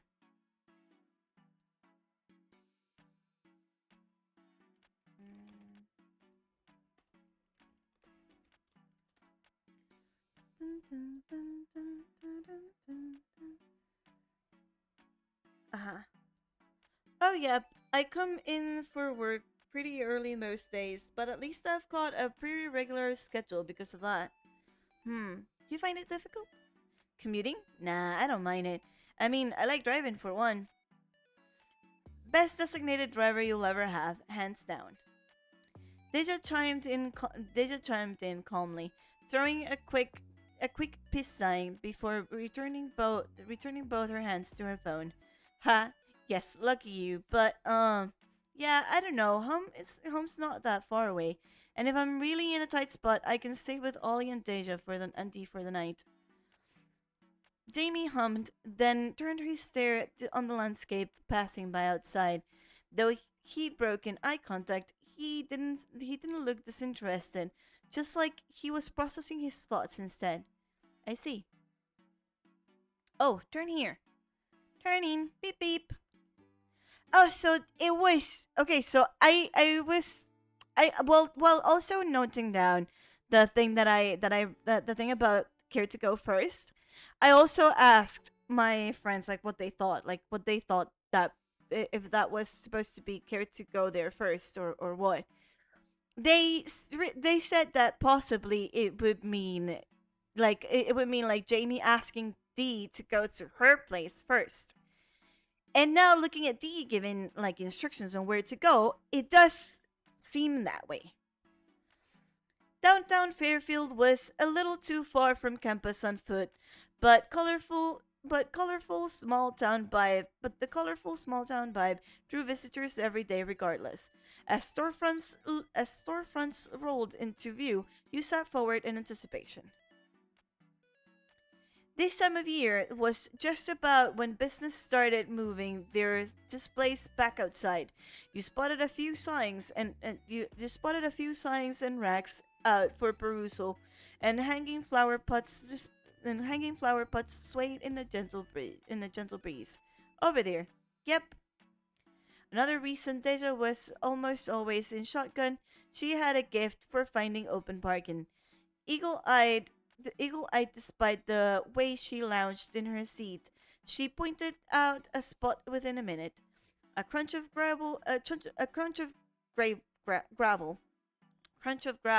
a cough of the engine, then the cheerful beep of the side door as Cam hit the button to slide it open.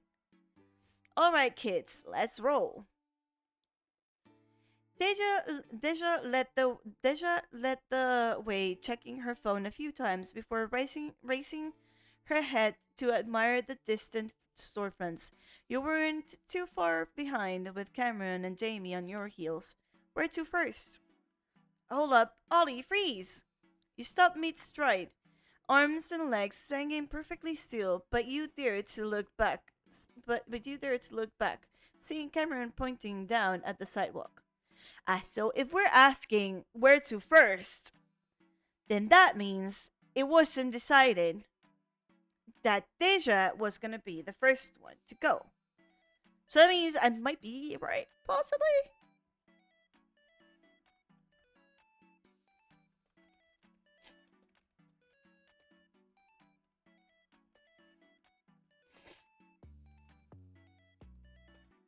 Hold, one moment.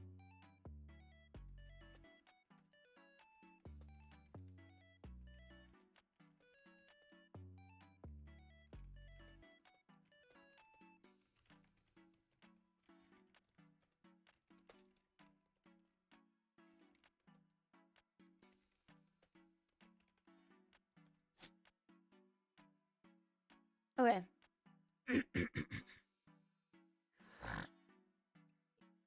Dare to look back, seeing Cameron pointing down at the sidewalk. Step on a crack, break your mother's back. Hello. Hands held up at your sides for balance, you covered the next few squares of the sidewalk in a hopping, dancing gait, landing in the center of each square as you alternated between your right and left foot. How's that? 10 out of 10. They gave you a delighted double thumbs up, then leaped forward. In a few bounds, it became apparent they intended to join you on your little patch of sidewalk. You brace yourself just in time as they overbalance, catching their shoulder with one hand and rocking back onto your heels with an oomph. Whoa there. Oop, thanks. It's fine. Points for creativity. Come on, where's your style, you two? Ba-dum, ba-da-bum, ba-da-bum, ba-da-bum, bum, ba-da-dum, ba-dum, ba-da-bum, bum, bum, bum. Deja chuckled from up ahead, hands hooking behind her back as she spun to face you. Primly, she hopped in a zigzag, and adding an extra hop on each foot as she flitted like a moth along the sidewalk. Stopping one square away from you and Cameron, she landed on both her feet with her heels together and her toes pointed outward in a simple first position. Very classical. You and Cameron turned as one, looking back toward the only person left. Your turn, Damirino. Standing a yard or two back, Jamie tilted his head in tiny increments. First one way, then the other.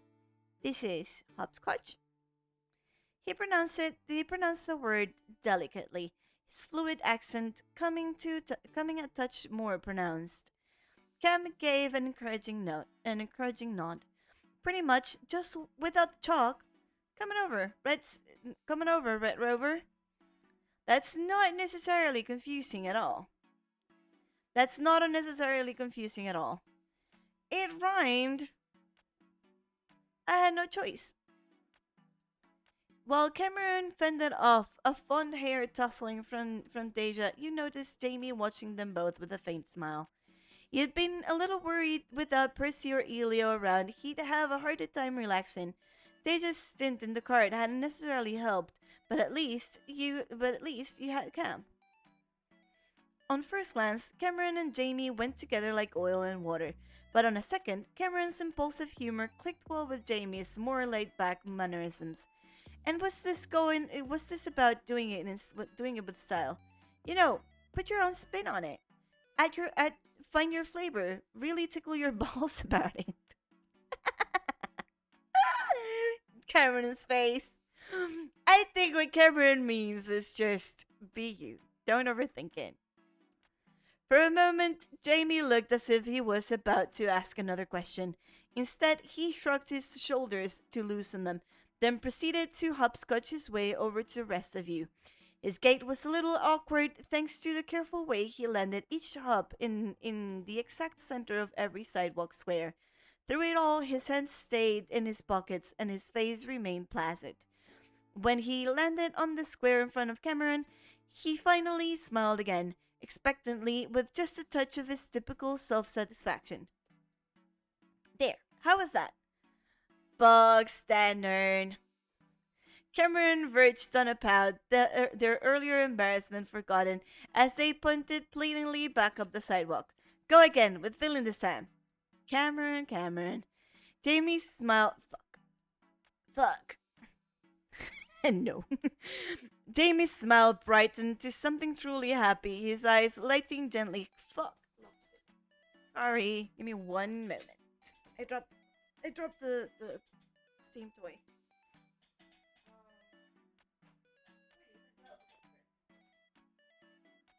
I was like worried it would fly off too. Okay. Ba-da-bum. Okay, so Jamie's smile brightened to something truly happy, his eyes lighting gently with a comfortable cheer. No. Aww. Cameron's energy was nonetheless infectious. As you all fell into step down the sidewalk, you each silently continued to avoid cracks in the concrete. You passed a certain store, a small establishment lit cozily with by lamplight. The table behind the front window. The table behind the front window stacked edge to edge with piles of notebooks, planners, and stationery kits. Since she was leading the pack, you could see the determined set to Deja's shoulders as she walked firmly by. Behind you, Cameron gave an impressed hoot. Dee, not gonna look around while we're here? Cameron. She stopped and turned back, looking uncharacteristically conflicted as she clutched her hands to her chest. A tightly controlled, terse shake of her head as if she was fighting to hold herself back. I can't. Not again. I bought so much last time I was in there. I think I funded their children's college tuition several times over. It was worth it, though. Huh? It was. She... the way the sprite just slides farther away. She answered without hesitation, then took a painful step away, and another, then another, as the distance seemed to ease the temptation in her heart. You go here often? More than I should, yes. I've never seen you in there. Bad timing, I guess. Oh? She stopped again, this time out of curiosity, Swiveling, she turned to where Jamie was looking idly through the shop's window, re-evaluating him with her weight shifted to one side. I haven't seen you in here before either. What's your poison? They just all about the pastel highlighters. Slander. What's the point if you don't have a full set? Wax seals. You blinked even with Deja and her considerable stack of supplies for roommates. Supplies for roommates. That was an unexpected answer. Seals? Plural? I bought one. Then suddenly I had a collection. I don't even use them. Because you have no friends to write to? How you want me, Lamar? How do you say that name? I've always said it Lamar or Lamar. But I'm wondering if it's like the double R is there on purpose. And it's like a French thing. How would you say that? Lamar. Possibly. I'll never know. It's how I show. Well, that's below. What's below affection but above indifference? Friendship. That works. Damien rolled his eyes but backed off and turned to you, passing the ball smoothly into your court. And you, Ollie, what did you shop for? When it came to your downtown shopping habits, you usually ended up.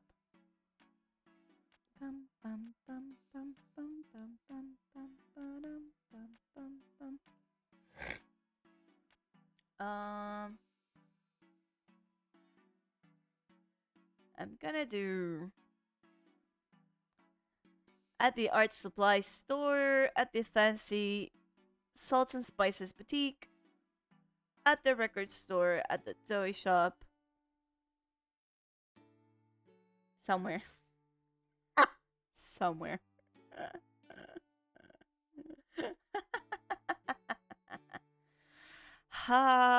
When I go to town, where do I usually end up at? I actually end up at libraries most of the time, or like bookstores. Those are none of the options though. The second spot that I almost always turn up at is the stationery shops, like notebooks, markers, that sort of thing, and like art supplies also. Even though I do very little with art supplies nowadays, I used to like look through them because I had like things I wanted to buy. I had things I made back in the day.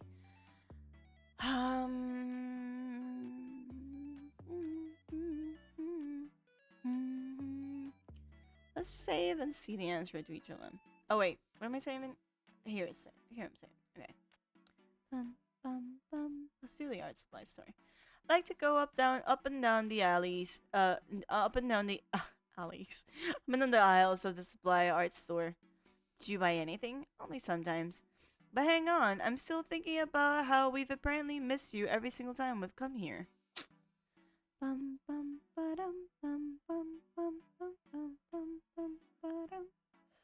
I usually spend an hour or two at the record shop at least.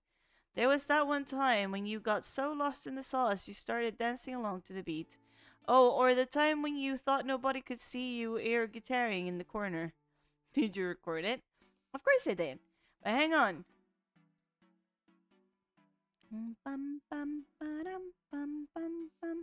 Ano yun?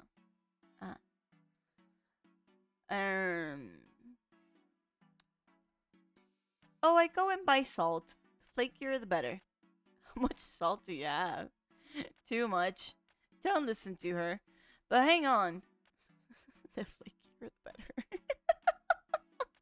What do you mean you buy salt? Salt for what? I like browsing the toy shop if I've got time. You get insane cute aggression in there. I can't help it. They've got so many plushies.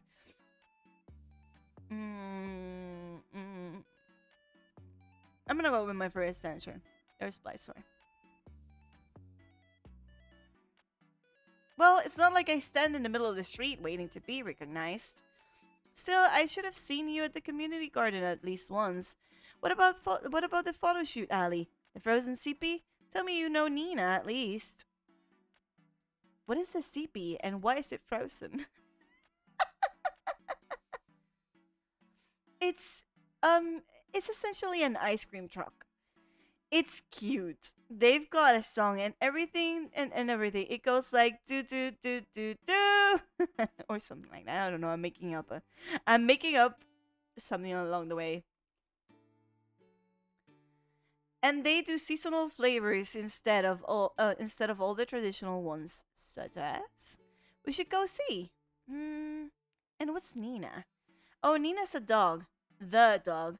We see her sometimes. She just wanders around between all the shops. Oh, a terrier with one brown ear and one black? Oh, that's... Wait, so you do know Nina. I just call her dog.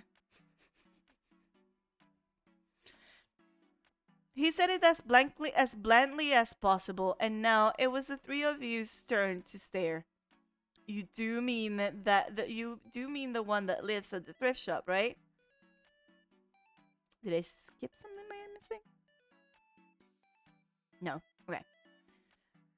Deja cut in, slinging an arm over Igor and Cam's shoulder and shoulders and stepping close. My friends, I believe we found our Nina Whisperer. My god, you're right. Okay, explain again? We see Nina around sometimes, but we haven't been able to figure out where she lives. We were just a little surprised, is all. I see. She lets us pet her, but she's pretty free-spirited. We didn't want to chase her around, so... Deja adjusted as well, leaning gently into you with her cheek pressed to your temple. Jamie took the hint, clearing his throat lightly as he set Tib to one side. Well, it's an anticlimactic resolution, but I can solve that particular mystery for you if you'd like. Don't get me wrong, ice cream's fine too. Bum, bum, bum, bum, bum, bum, bum, bum, bum, ba-dum, bum, bum, bum, bum, bum, bum, ba-dum, bum, bum, bum.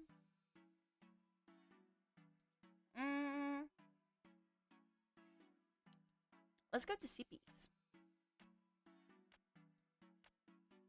Oh, I just like let's go to CPs, but I didn't read it. Ice cream sounds really good right now. Then as CPing, we shall go. Sure, I'm down. You know where it is? Well, I will in a minute. This way. If Deja had preternatural sense for parking spots, Cam could locate the city no matter where it was. Arguably, all they had to do is listen for its song, but still, they'd never let you astray. You came to a small enclosed park where a static melody crackled cheerfully in the air. The source, a squat vintage van painted a cheerful pink and parked with its window open. So CP refers to the model? I think so. It's an all-male truck. CP worker. Hi, hello. Almost on cue, a young girl popped her head out of the window. She wasn't immediately recognizable. A new employee or a part-timer? So for Cameron's sake, you opted to take the lead. Hiya. Welcome. Is this your first time visiting us? You and Cameron shook your heads in unison, but rather than point Jamie out as a newcomer right away, you carried on with the conversation.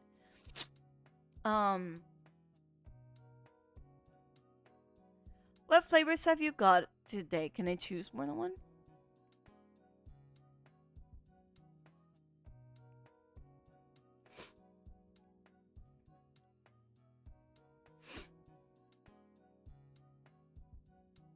Here you go.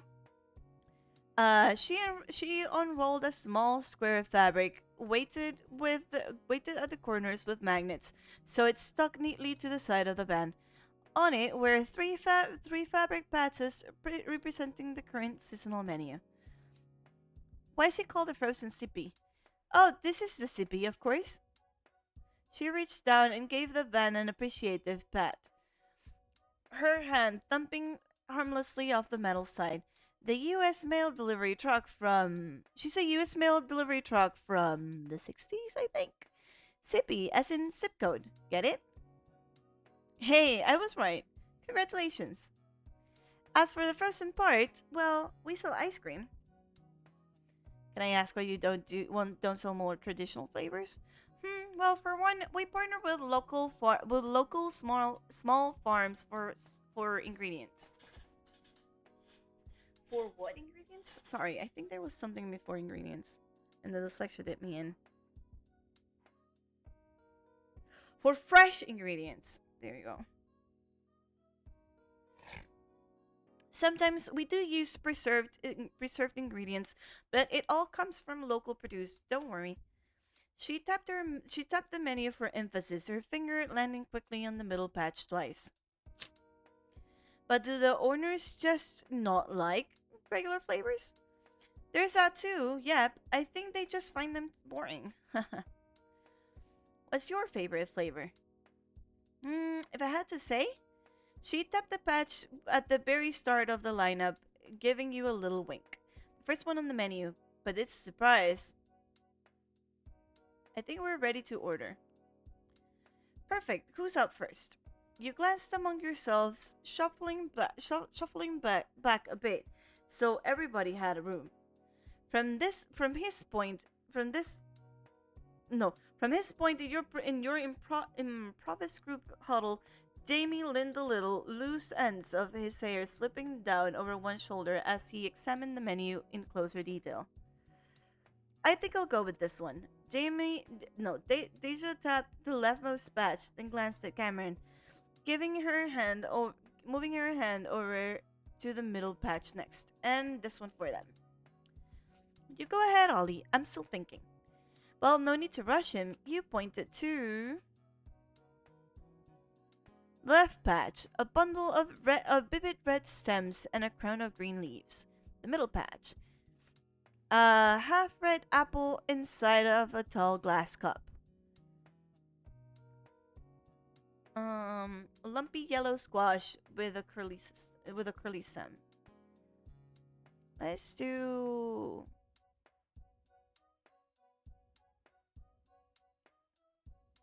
yellow squash. I'll have this one. Finally, Jamie reached out, brushing his pointer finger against the right side patch. This one, please. What did I choose? Did I choose the center? What did I choose? I did choose the right patch. Hey, cool. You got it. After sorting out your payments, the vendor disappeared into the back of the truck, returning with several cups balanced in her hands. Your orders were distributed in short order.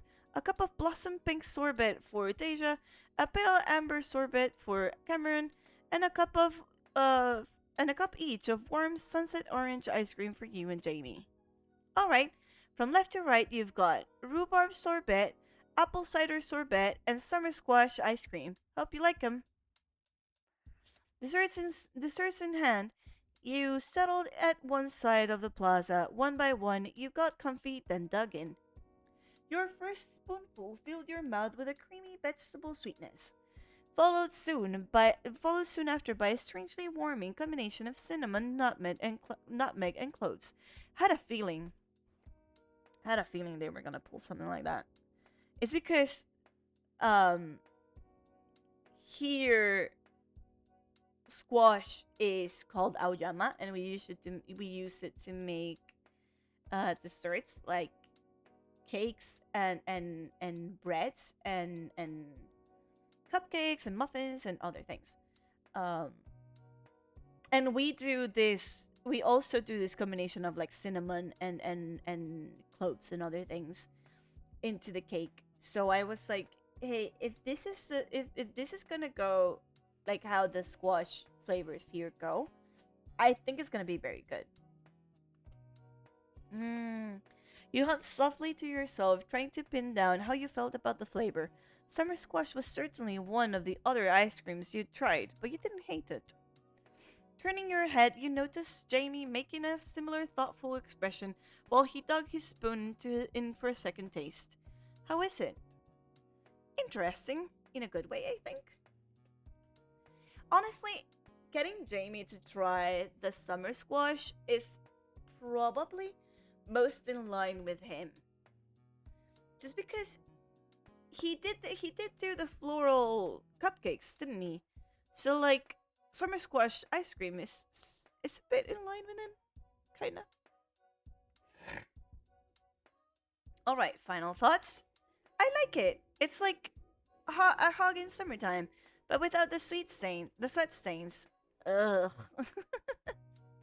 I said without all cozy, zero icky. Jamie? You motioned towards his dessert, and he scraped a little ice cream up before it could melt. It's mellow, not too sweet. It's a good thing. That's a good thing. Gotta say, squash ice cream is a pretty weird turn of phrase. Is it? I rather enjoy it. Nothing wrong with that. Deja, how about yours? Your roommate shrugged amicably, throwing you a peace sign to emphasize her relaxed state. It's pink. What more could I ask for? For a moment, you achieved the peaceful lazy break, the peaceful lazy break away from the study room that you've been looking for. It was a nice moment, sugar sweet and dappled in warm sunlight. Wanna see who can get a brain freeze the fastest? Ah, and there it went.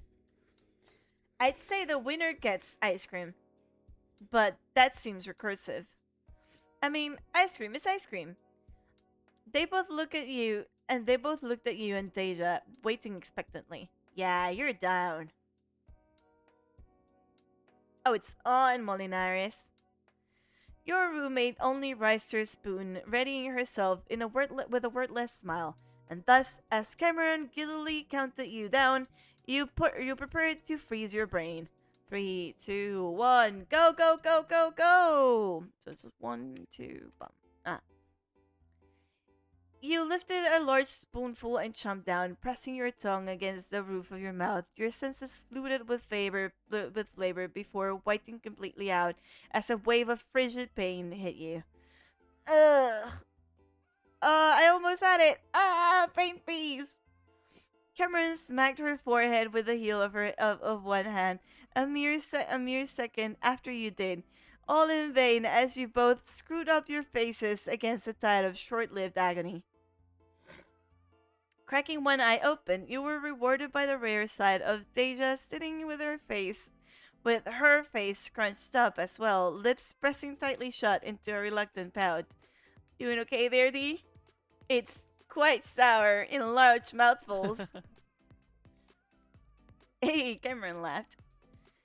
I think Cameron laughed. No, wait, that was Jamie. Oh, that was so charming. That drew an abrupt laugh from Jamie, which he politely smothered with the back of his hand. Well, it seems Ollie emerges the victor. You looked pointedly at Jamie's cup, and he rolled his eyes, then lifted a large blob of ice cream and downed it. He chewed clearly, attempting to shock his nerves as quickly as possible, and then... Why did I do this? Ow! Ultimately, the decision was made not to go for a second round, and IOU for the winner would have to suffice. You polished off what was left of your dessert, chatting casually as you did. When's the best time of year to have ice cream? The question is flawed. You can eat ice cream anytime. It's the same. It does hit different in winter though, doesn't it? But it's because it's still best in summer, I think. The contrast is the best part. I think it depends on the flavor, come to think of it. I don't see how. Aside from personal taste, how would an ice cream flavor relate to the weather at all? I mean, honestly, I find it not at all fun to eat like the cloyingly sweet ice cream flavors in summer for some reason. Like in this heat, I don't want that cloying sweetness in my mouth.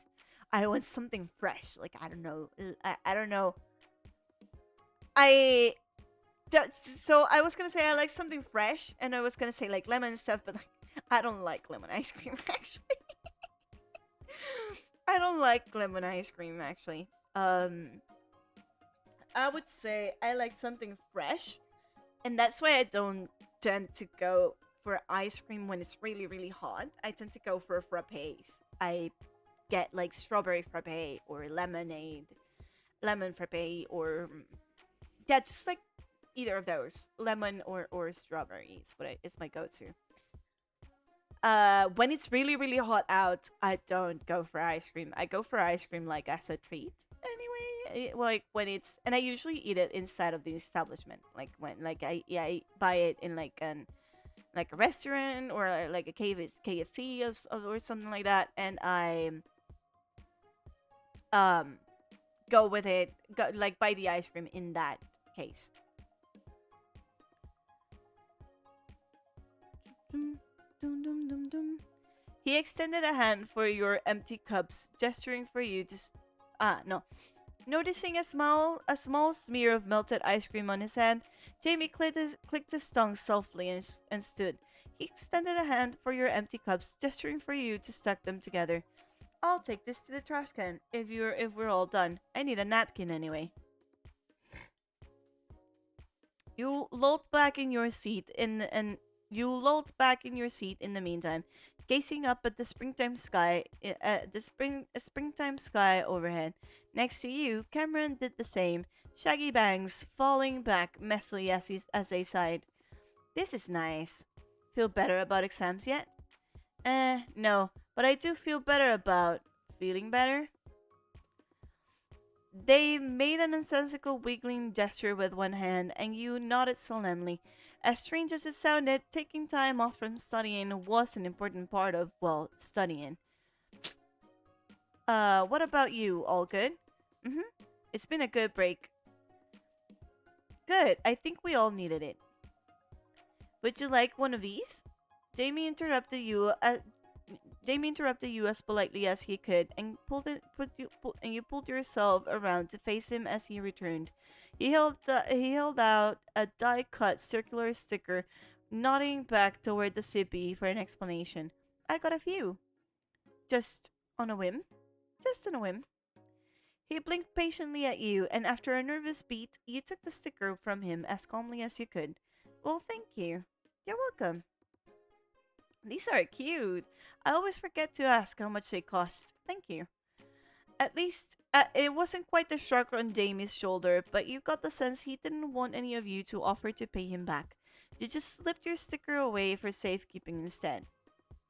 Soon, you were meandering down the street once more, taking up a friendly debate about film and television adaptations. You didn't like that one? I thought it was pretty good.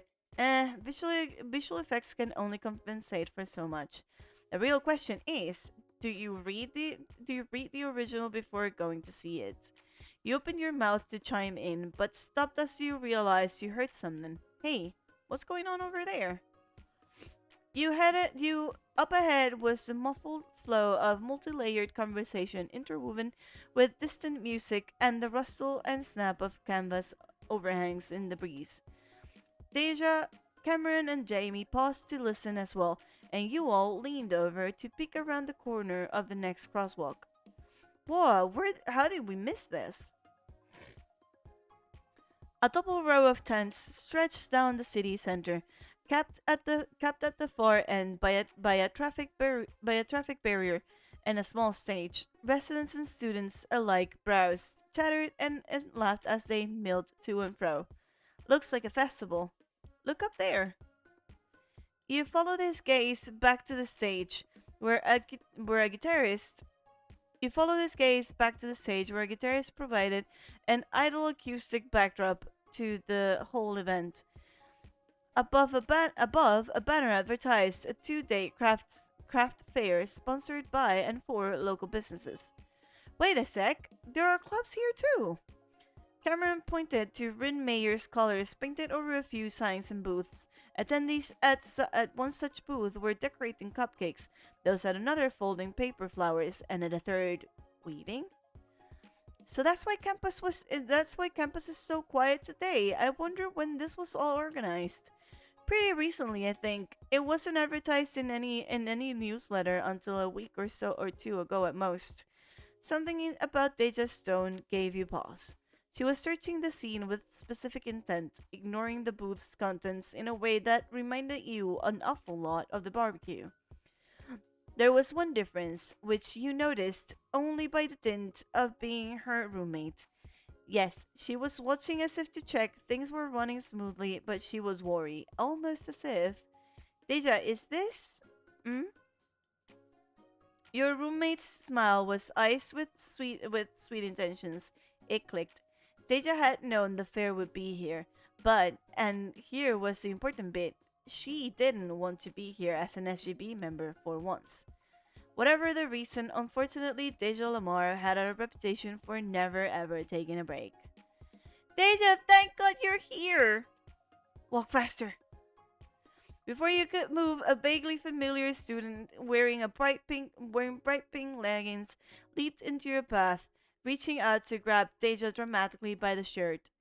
Deja neatly sidestepped, and as the student caught her balance, you noted her bedazzled name tag. That explained the familiarity. You'd seen her a few times at events that Deja had helped manage. You weren't really acquainted. You weren't really acquainted. It was just that between the highlighter tones of her outfit and her ability to speak in all caps, it was easy to recognize her as one of the SGB more outgoing students. Is this the one girl? I think it happened. Aha! This is two. I think this is twin. I think that's how you say it. We'll do research.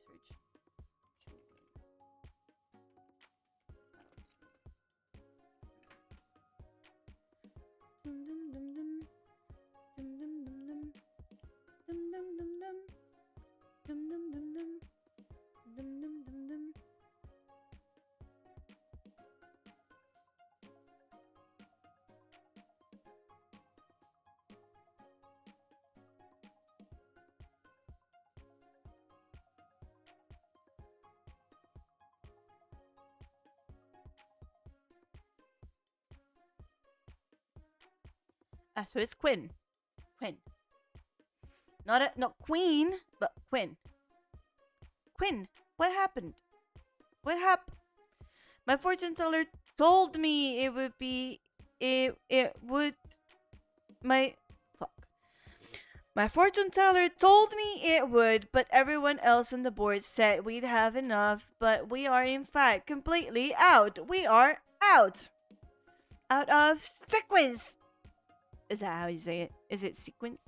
I think it's sequence. How do you say this? Sequence. That's hilarious.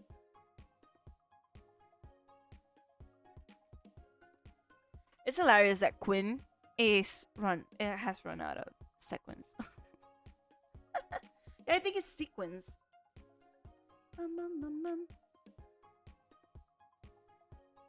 Yeah, it is sequin. Okay.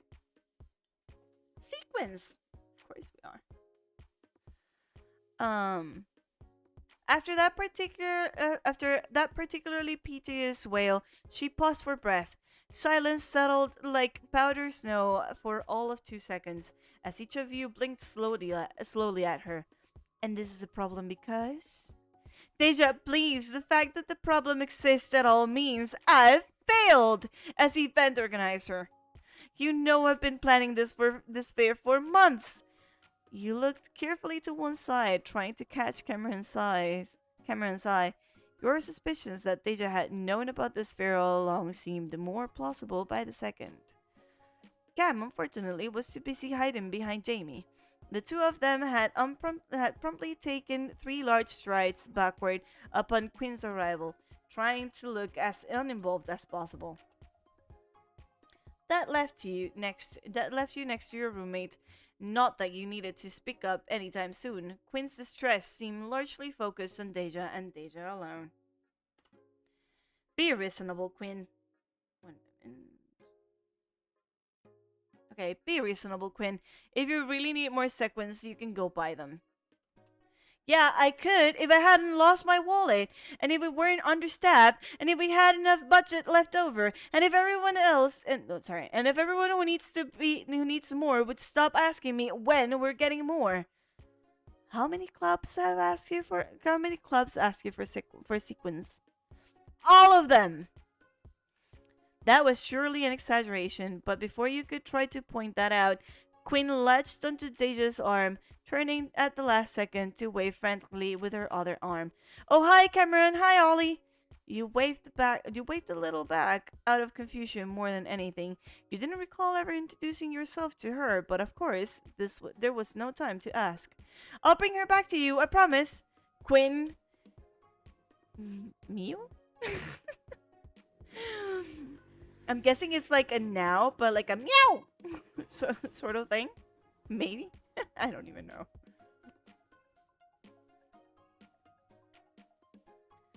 And she dove between two tightly spaced tents, dragging Deja along into the next aisle and beyond. Meow? To make matters worse, when you turned to ask what that had been about, Jamie and Cameron were both gone. Now, what were you supposed to do? You went to find Jamie. How was it even possible to lose a guy with to lose a guy his side anyway?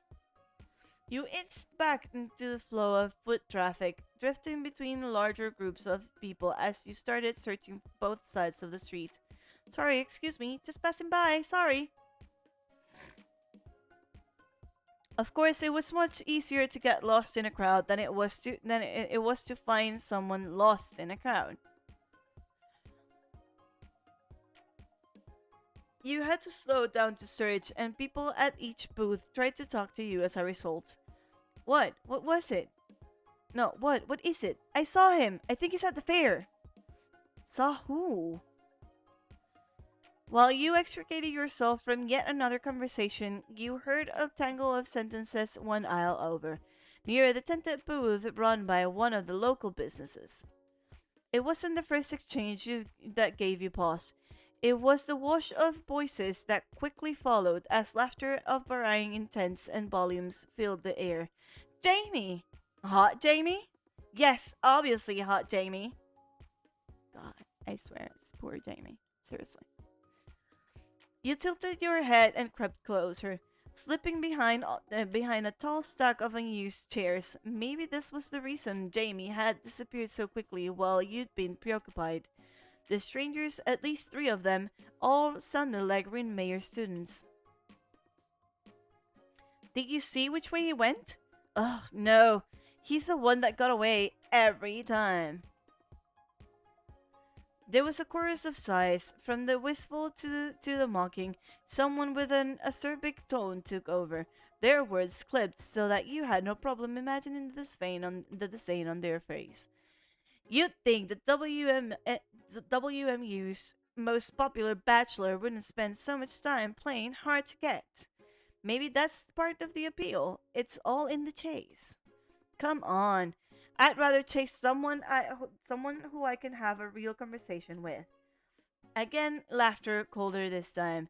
You shifted on your feet, keeping quiet despite the ugly prickle in your stomach. Oh, you kids know Jamie." A new voice joined the conversation, someone much older, who kept a warm, friendly tone despite the topic at hand. It was probably the vendor at the tent you were eavesdropping on. There was a bit of a pause before a student spoke up. "Yeah, you know him too?" "Sure, he comes by the downtown markets pretty often. Sweet guy, always fun talking to him." You weren't sure which half of that puzzled you more. The part where even a non-student found Jamie sweet, or the part where he spoke to shopkeepers frequently enough that they called it fun. Remember when he got those bookends from you for 30% off? Don't remind me. He haggled me down for a whole hour. Sorry, I don't think we're talking about Jamie Porter? Well, I don't know his full name, but he's tall, blonde. He's a tall, blonde fellow, isn't he? Goes to host your school? Yeah, sorry. That just didn't sound anything like anything he'd do. He's not that chatty. Sure, don't mind me. You let me know if you're interested in anything here. The conversation subsided into low mumbles, and after that, the students moved away and rejoined the crowd. You stepped out of your hiding spot, returning to your side of the street. Wait, to the side of the street? My side of the street? To the side of the street. You hadn't heard what you were hoping for, namely a clue as to wherever Jamie had gone. Instead, you'd heard two opposing perspectives on the man himself.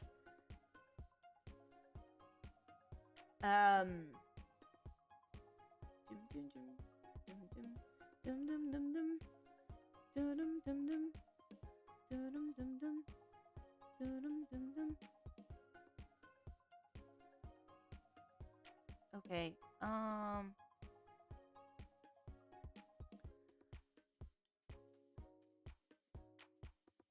I'm gonna go with, was that really how people outside of Brain Mayor saw him? You really had to have, you knew he had to have a life outside of school, but it was still surprising how he had such a strong rapport with the people in Fairfield. Maybe he was more comfortable letting out his natural charm shine through when he was off campus. It wouldn't do to speculate too much on your own. You clear your throat gently, then look to each side of the street. Time to get back on track. For now, that meant wandering around the fair, searching each row of booths and tents for signs of people you'd come here for signs of the people you'd come here with. It was slow, but it was better than waiting for them to find you. As you passed one of the school club tents, a stricken yell nearly blew your eardrum. Captain! Report! Only 2 bags of sequins left, ma'am. Things are looking grim. There was a flurry of bedazzled motion in the tent as club members dashed back and forth. Peeking in, you confirmed that it was one of the craft clubs suing, maybe. Based on the banner overhead. How does the rest of inventory look? We're shoring up the gaps as much as we can, Captain. But without the sequins, we'll be dead in the water before long. Blast! This can't be where it all ends. On second thought, maybe this wasn't the Suet Club. Either way, now you understood Quinn's emergency a little better. Hopefully, she and Deja would make it back in time before whatever the captain and hero thought was going to happen.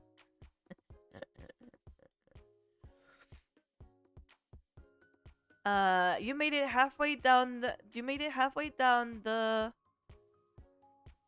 Sorry. You made it halfway down the next part of the fair and ran into the student government booth. Crammed tightly between two larger tables, the place was a tiny beehive of activity. You had a suspicion that neither Cam nor Jamie would be nearby. They disappeared as soon as Deja had gotten roped back into her responsibilities after all. Hi, excuse me. But then the student at the front of the booth waved vigorously at you, trying to catch your attention. Wait. You hesitated for a moment, then stepped closer. Shuffling around the pair of students who were busily comparing texts and emails on their phones, you took a surreptitious look around for Deja. She wasn't here either, and neither was Quinn. Yes? Hi, listen, I'm sorry, but I saw you with Deja earlier and, well, we're a little swamped right now. Could you do me a favor? Sure. What do you want? They reached out and pressed a folded note into your hand, closing your hand over it before you could blink. Could you just hand this to the person playing the guitar up on the stage? It would be a huge help. Again, I'm so sorry to take up your time like this. We just need them to get that update, so if you can swing and give them... If you could swing by and give that to them, that would be great. Thanks. As you were summarily booted from the student government's vicinity, freshly saddled with an errand all on your own. What? Well, this must have been what Deja felt like earlier. You were already pointed in the right direction, and at least you could keep searching along the way.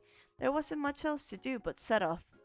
Suddenly, someone slipped their hand into yours and fell into step next to you. There you are! You glanced aside at Deja as she smiled, her tone as saccharine and airy as a piece of cotton candy. Do you have fun without me? Aw, Deja, you know that's not what I was trying to do. She rolled her eyes and indulged in a little pout before stepping away and crossing her arms as you both resumed walking. What's that you've got there? Not sure. Someone in SG asked me to bring it over to the stage. So how'd everything go with Quinn? Deja waved a hand languidly, then reached up and slid her head back over her shoulder. It went fine. She mostly needed help calming down. Mm-hmm. Did you find more sequins? Long story short, yes. I had to talk to the art store people into giving us a discount. Huh. You know, I heard someone around here saying Jamie likes to haggle too. She hummed inquisitively at that, her arms swinging lightly as she relaxed her gait. I really should try to recruit him. It'd be nice having another negotiator around. I don't know, I feel like he'd prefer to stay out of everyone's way. Something about your tone tipped her off, and Deja shot you an expectant look. And with a light shrug, you told her more about the conversation you'd overheard. Yeah, unfortunately, it sounds pretty typical. I don't envy him. I knew he was popular, but yeah, it wasn't great. It's juvenile.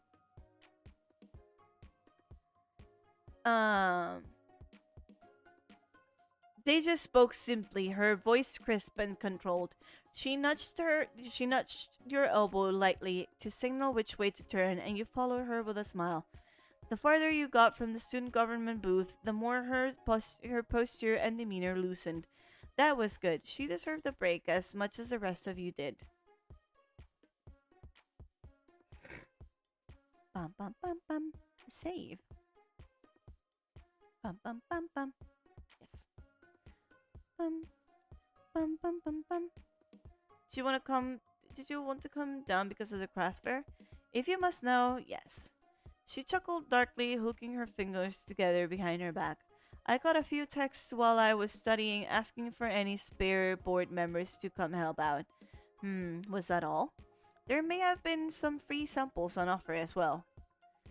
Is it hard handling SGB work on top of everything else you do? Yes and no. Deja shrugged fluidly as if she'd answered this question dozens of times before.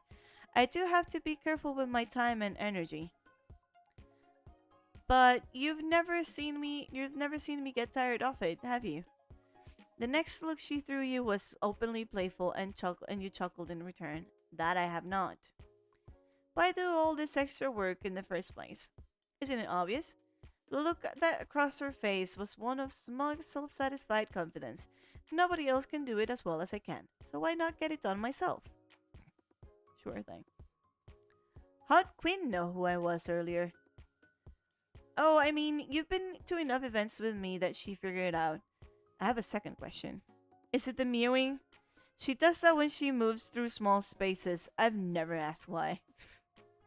That's all you wanted to ask her.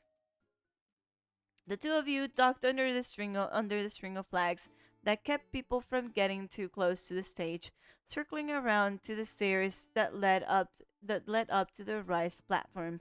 Seated near the edge was another also vaguely familiar student. Based on the guitar case near their feet, this was the performer you were looking for, but hey, we played volleyball together, didn't we? Oh, it's Keegan. Hey, I love Keegan. Hi, Keegan. Got a sec? Sure. He was sitting backward in his chair with his arms folded across the back and his chin resting on top. Their easygoing energy fit into this laid back event much better than it had at the volleyball game. Here, this is from the SG. You reached up with the note and Keegan stuck a hand out to pull it free. They unfolded it still with one hand and skimmed the contents quietly. Next singer cancelled? Damn. You gonna be okay? Well, we have time for you to set up at least. We have time. Well, we have time for you to get set up at least. The crowd's not that impatient. It took you a moment to realize he was addressing you specifically. Oh, there's a. I'm not replacing them. Sorry. You shook your head, but Keegan only nodded again, adding a little shrug of one shoulder, and she didn't seem that bothered by the change in plans. Okay, so I guess I have free reign for a bit. Yeah, you can just freestyle whatever you feel up to. Are you performing for the entire fair? No breaks? It's not as bad as it sounds. You squinted slightly. Their tone had been pretty placid, and so was the tiny chuckle they let out next. Really, I don't mind, as she hired me, so I'm here for the day. It's a cushy gig. They're paying me in sequins. They're paying me in sequins. Chuskin. He tipped a little wink in Deja's direction, and your roommate rolled her eyes. So word was getting around the fair about that, huh? Okay, as long as you know. Break a leg. Will do, Vice Pres. Will do. Free at last. Free at last. Deja gave a sing-song sigh, and together you wove a meandering path into the other half of the craft fair. Come to think of it, where are the others? That's what I want to know. I lost all three of you almost at the same time. The Ollie! So I think I missed Jamie entirely. I need to go back. I need to go back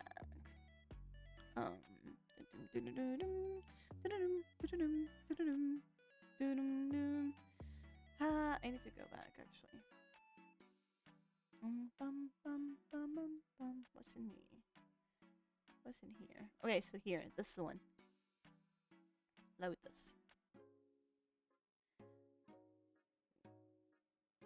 Okay, so nope, you knew what it sounded like when someone was trying to rope you into something.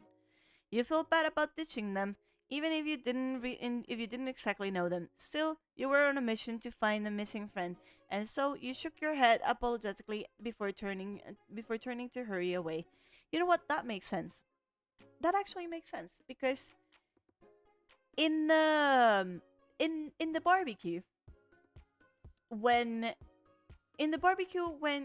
you meet Jamie and you offer to go out and help the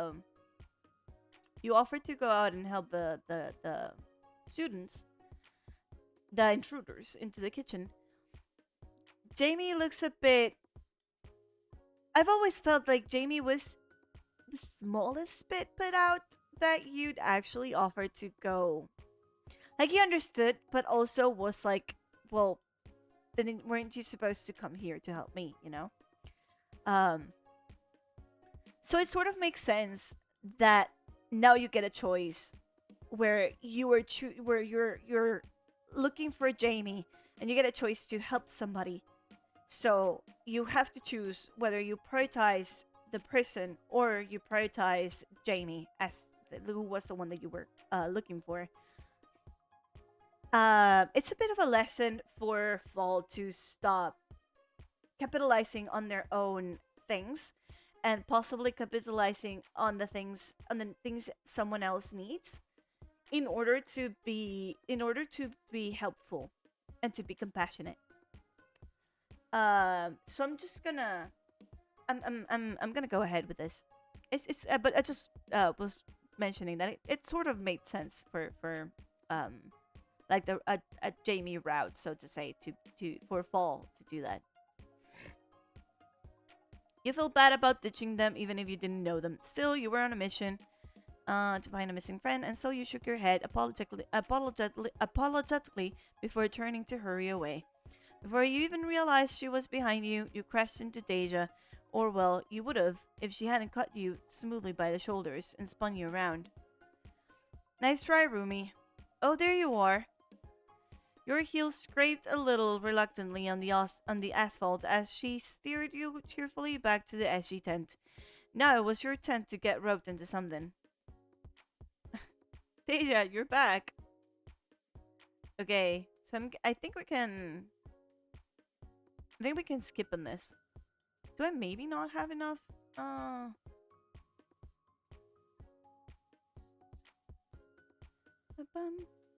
Bum bum bum bum. Bum bum bum bum. I am, but I've only got time for one more thing. What do you want Ollie for? Oh, they wavered for just a moment, then pointed down the street toward the stage that caped that capped the far end of the craft fair.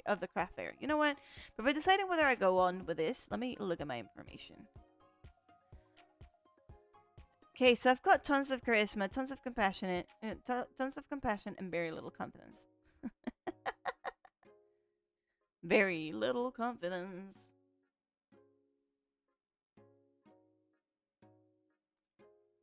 Mm, mm, mm, mm, mm, mm. Bum bum bum bum bum bum bum bum bum bum bum bum bum. Okay. They toward the stage that capped the far end of the craft fair. Our next performance had to cancel. We've got about half an hour gap now. Keegan's still up there, but could you go tell him he has to adjust his set list? Out of habit, more than anything, you looked at Deja, and she was quick to nod. Before looking rather agreeable despite the added errand. Sure. Here, this is from Quinn. In exchange, she handed over a folded receipt, and as the SG member added it to a folder, you and your roommate stepped away. Sorry. Okay, so skip.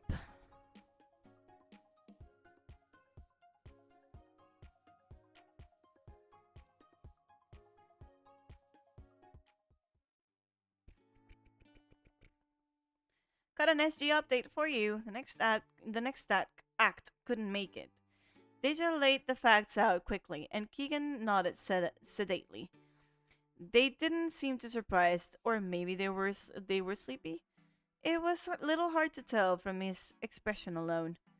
That's fine. You'll need a second. You need a second to get set up. It took you a moment to realize he was addressing you specifically. Thankfully, before you needed to explain any further, a familiar head of messy hair crested the crowd, bouncing as if a certain somebody were jumping up and down. Speak of the devil. You both waved, and as Cameron backed out of sight, Deja jabbed a thumb over her shoulder. You want to keep looking for Jamie? I'll go check on Cam. Sure. She headed off through the crowd, and you turned to continue on. Fuck. She headed off through the crowd, and you turned to continue in the other direction. You'd covered enough ground by that your chances of finding Jamie should have been improving, but no luck yet. Your footsteps scraped gently on the asphalt, and you fell back into the familiar pattern of winding randomly through the fair, smiling awkwardly at vendors and trying your best to avoid conversation. Interested in any flowers? The latest advertising attempt came from a booth bedecked. I think it's bedecked. If it's bedazzled, it should be bedecked. I don't know.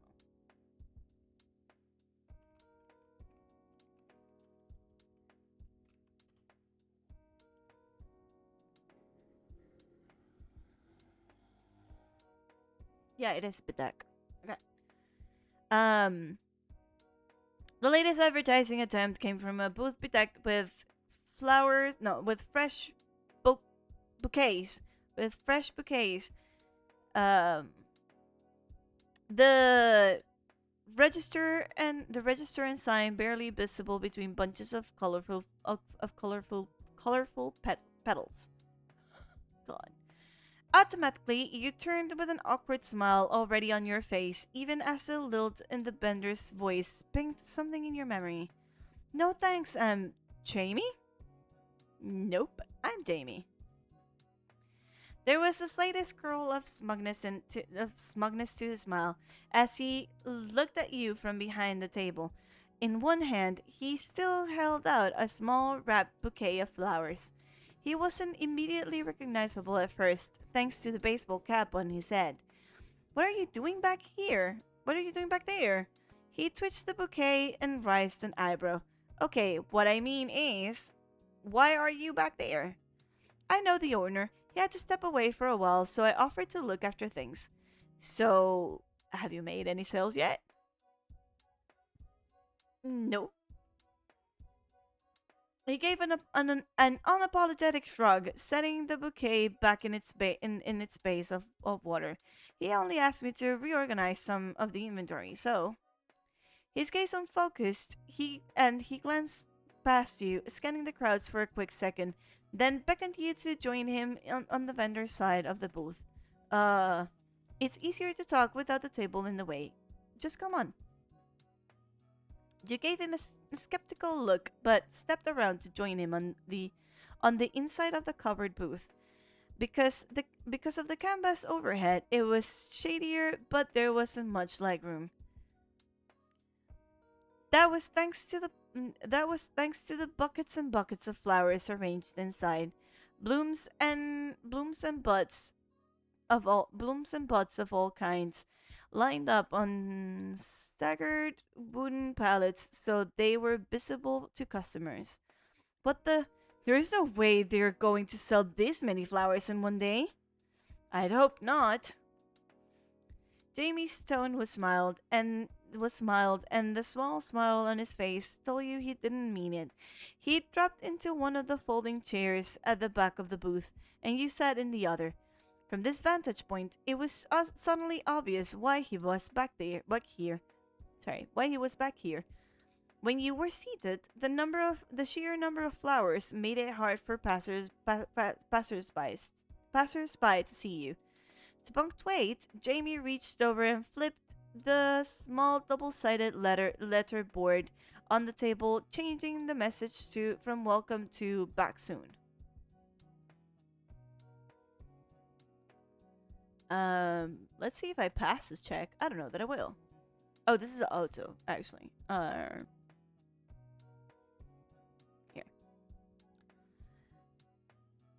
So I'm supposed to pass a confidence check with this. I don't know that I will. We'll hope. Where'd you get that hat? I borrowed it from the owner.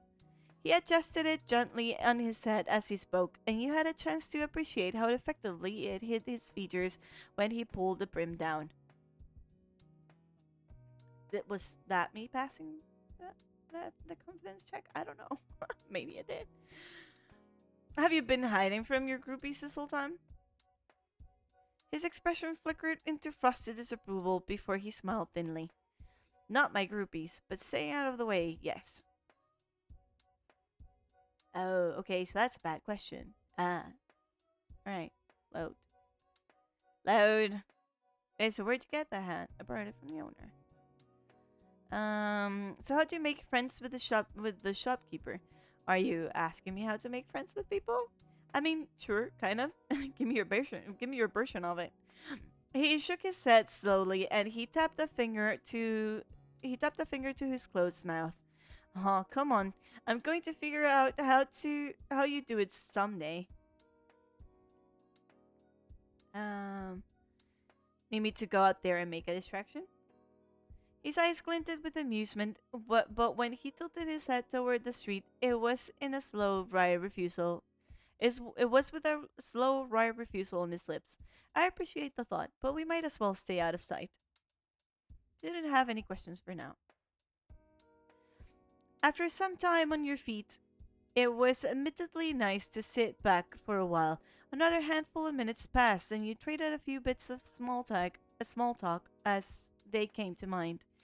It was, despite the occasional jump of your heart in your chest, relatively peaceful. Jamie had really chosen a clever hiding spot. I rearranged. This is the one that gives you a positive thing. you rearranged some more flowers to create an even better hiding place. Reaching for a spare bucket, you started piling together cut branches of filler leaves. What are you making? More camouflage. See? When you lifted the bucket onto the table, the tall foliage filled in the gaps left by the flowers. You sat back, hunching a little lower for emphasis. Ta-da! Now you don't have to hunch over. I question the execution, but I appreciate the effort. Unfortunately, even your best efforts couldn't stave off the inevitable. I think it's time to go. Jamie spoke idly but moved quickly. In a second, he was on his feet, shaking his hair loose from his borrowed cap. You look around, checking the street, and spotted a trio of students coming closer, pointing at the flowers on display. I'd rather not be seen by those three. It only took another look to confirm your suspicions. Those three were the same gossips who had spotted Jamie in the crowd earlier. You got to your feet, moving to help Jamie push the curtains in under the table. Where to? Away. His smile tinged with sarcasm. He stepped over a bucket of tulips and slipped out the back of the booth. You followed, taking care not to make too much noise. Just like that, you were back in the hustle and bustle of the craft fair. Jamie strode ahead of you, and thanks to his height, you had to break into a trot every few seconds to keep up. You thought about asking him to slow down, but you didn't necessarily want to say his name out loud. Who knew which way those students had gone? Can I? Instead, you went out on a limb, hopping forward when you had the chance and snagging his sleeve on one hand, using it to tether yourself to him. Miraculously, he didn't shake you off. He even slowed down a bit, and together you headed wherever the crowd was thinnest. Ollie!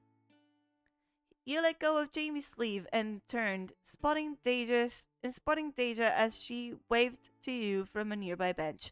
In the shade of the tree behind it, Cameron was speaking softly to a young kid. What's going on, Dee? She stepped toward you with a hint of strain in her smile, pitching her voice lower to avoid being overhead.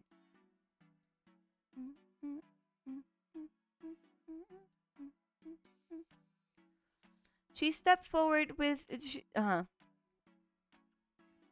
We ran into them just now. They lost their balloon. Cam's trying to cheer them up.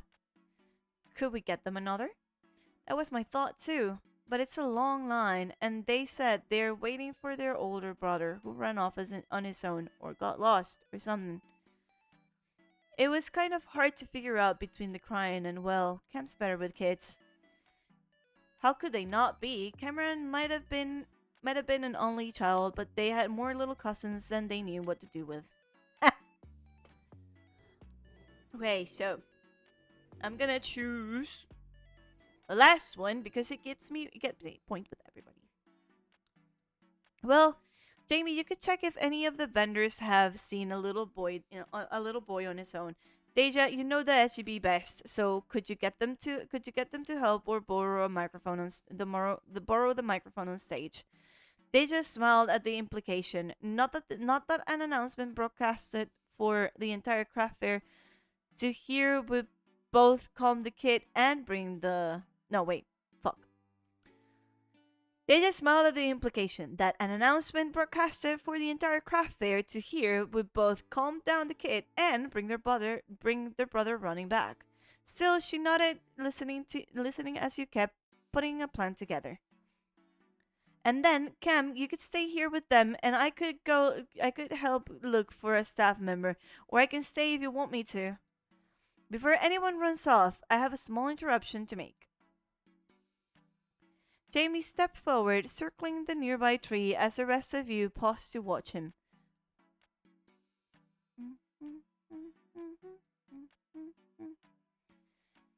He found a foothold, boosted himself up, latching onto a low branch with a grunt. Quickly but awkwardly, he clambered up to the joint between the branch and the tree's trunk. Jamie, what the heck? What are you doing, man?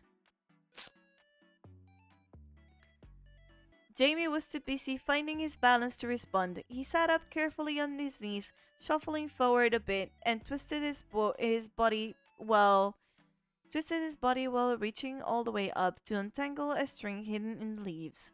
Oh, oh! Hey, buddy, look at that! After some wrestling, Jamie lowered back down, dropping his hand with the string looped around his fingers. You reached up in turn, unwinding it and pulling the entire balloon free. Just as soon as you went back to hand it to its owner, a patter of small footsteps brought the kid's brother back into the scene, with two brand new balloons in his hand.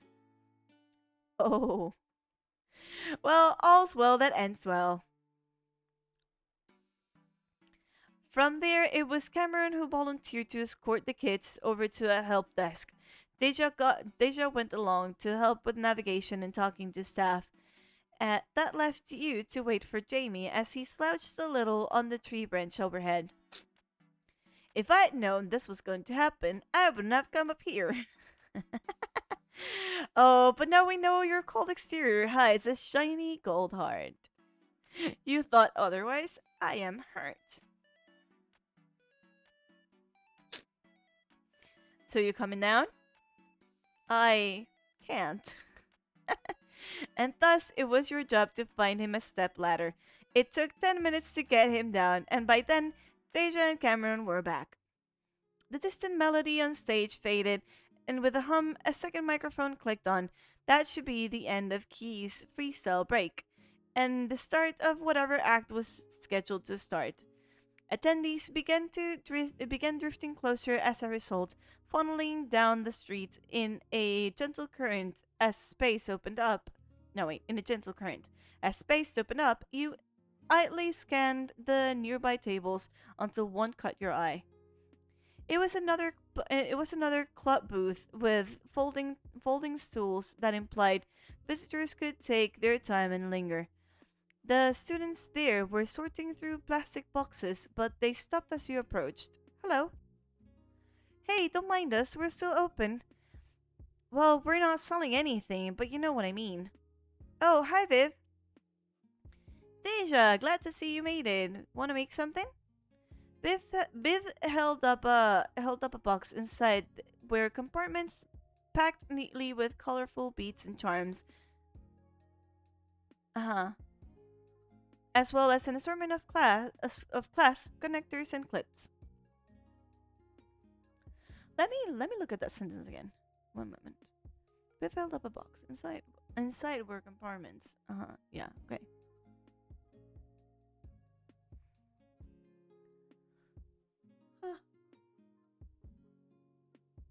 Not a single seat at the table was taken, meaning you had time and space to yourselves.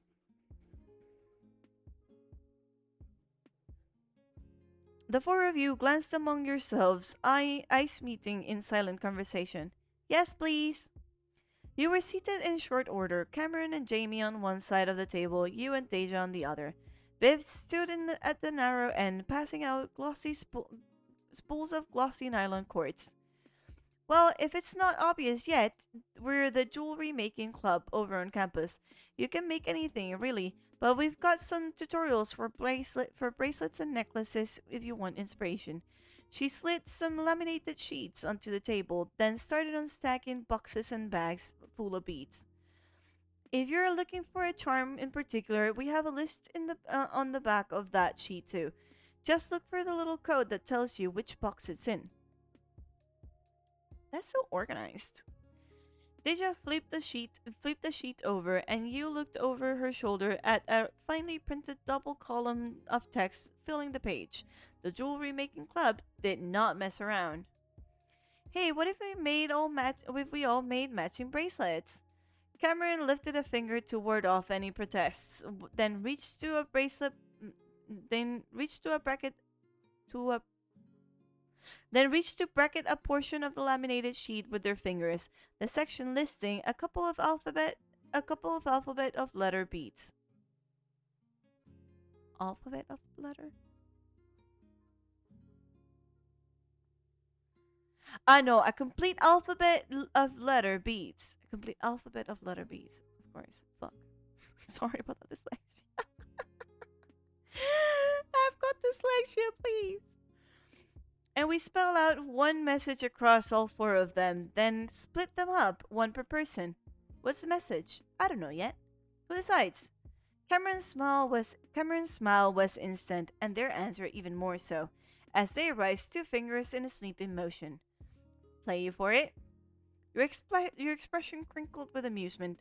They may have been offering a game of chance, but it was clear that Cam wanted you all to come away from this with something silly on your wrists. At least Deja and Jamie were willing to play along, the former nodding graciously and the latter blinking calmly. What am I gonna play?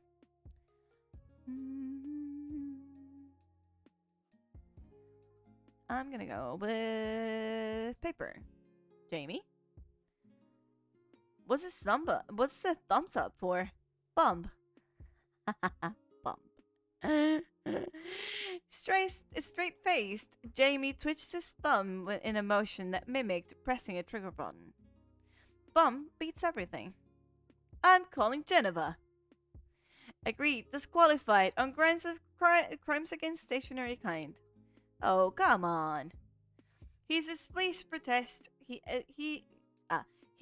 Despite his displeased protest, he sat back easily enough, lowering his arm as he waited for the rest of you to sort out a proper winner.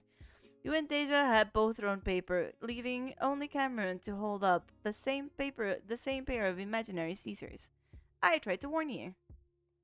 Okay, let's change that. Let's go with scissors.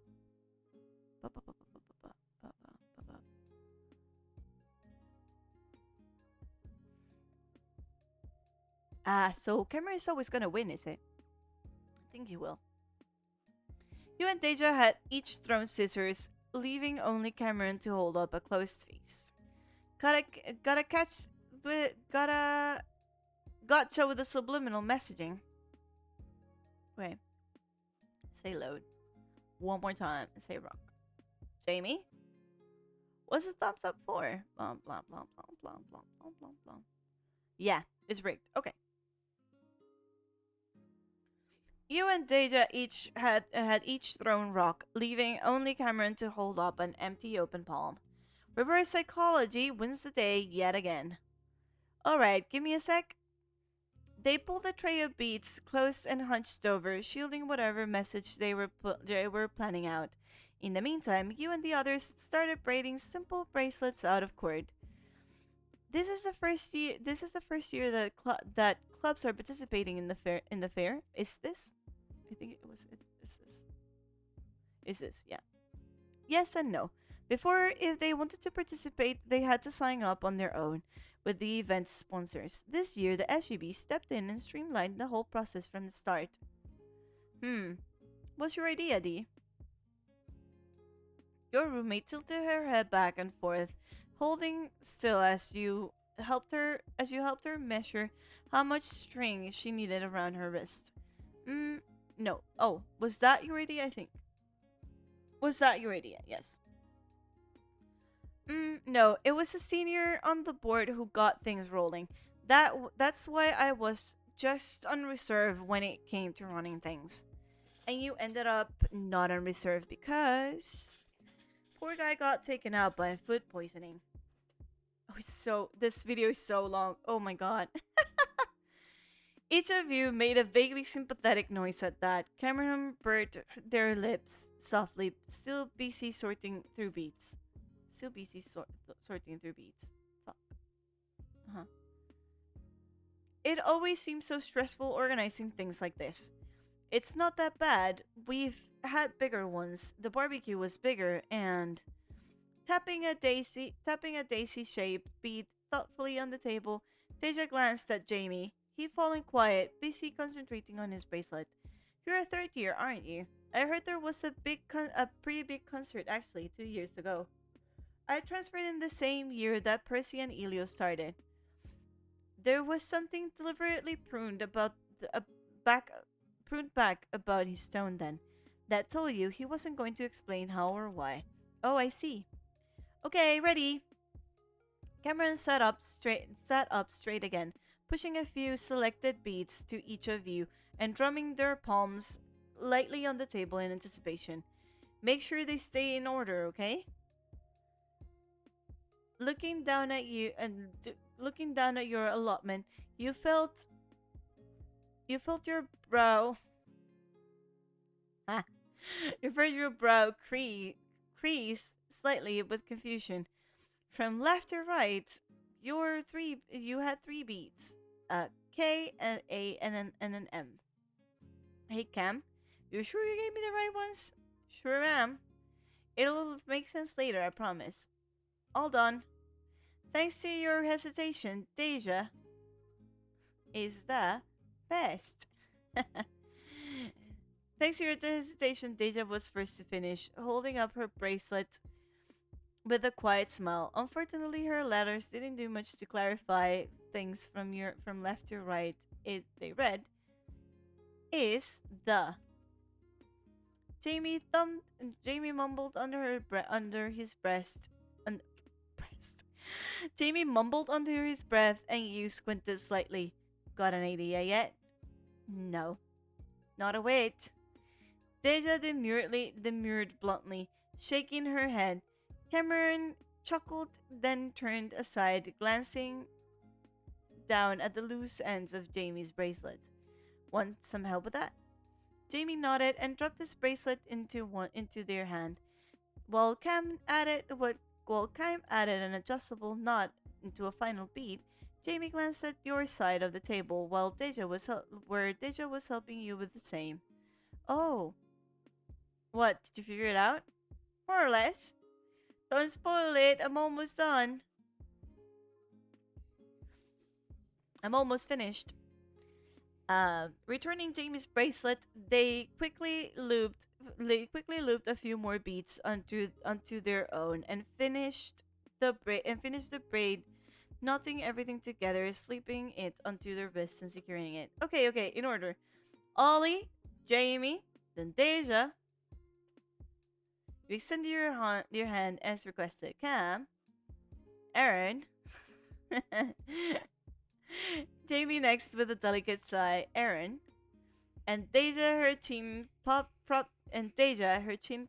from her free hand, is the best. Cameron presented their arm with a victorious flourish. Hey, that's not funny. It's just true. Cameron's obvious exhilaration made it difficult to truly protest, and you pushed back from the table with a laugh and a well-meaning shake of the head. Did you know you were going to win? I can't believe you had that ready to go.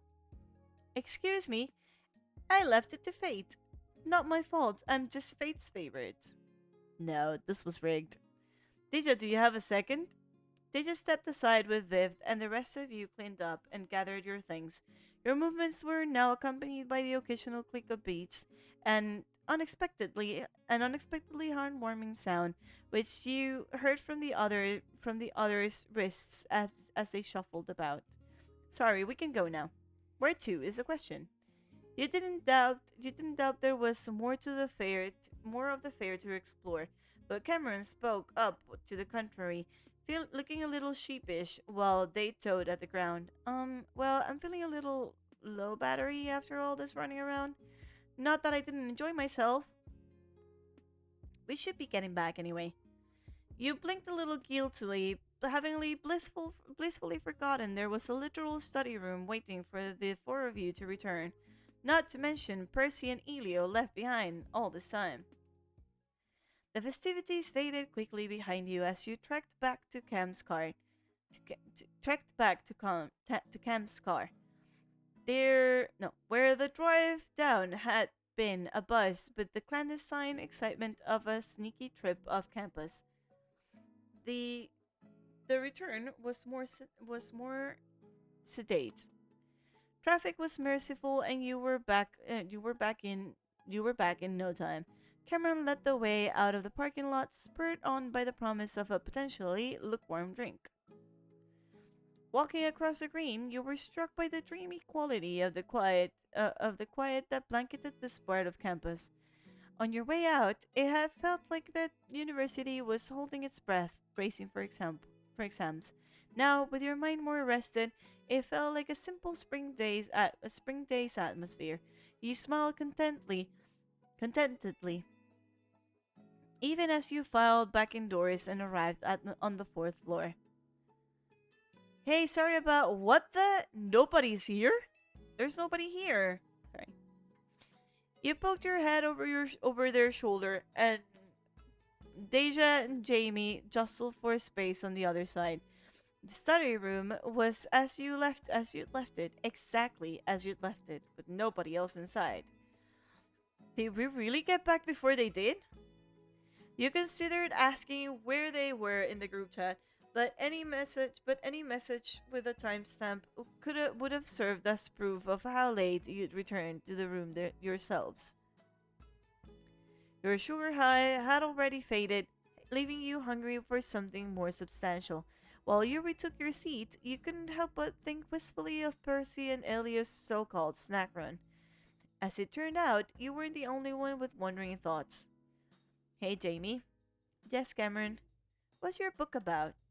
You perked up at that, turning to face Jamie with a wolfish smile. I'd love to know as well. I am well aware.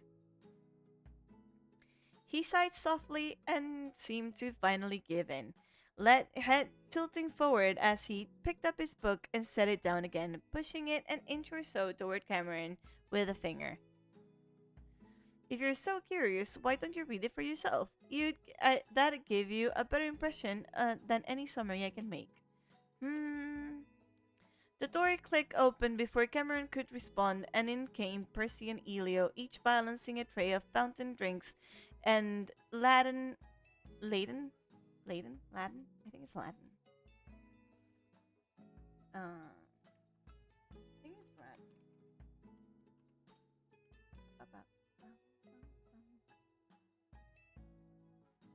Oh, it's Layden. Ah, the more you know.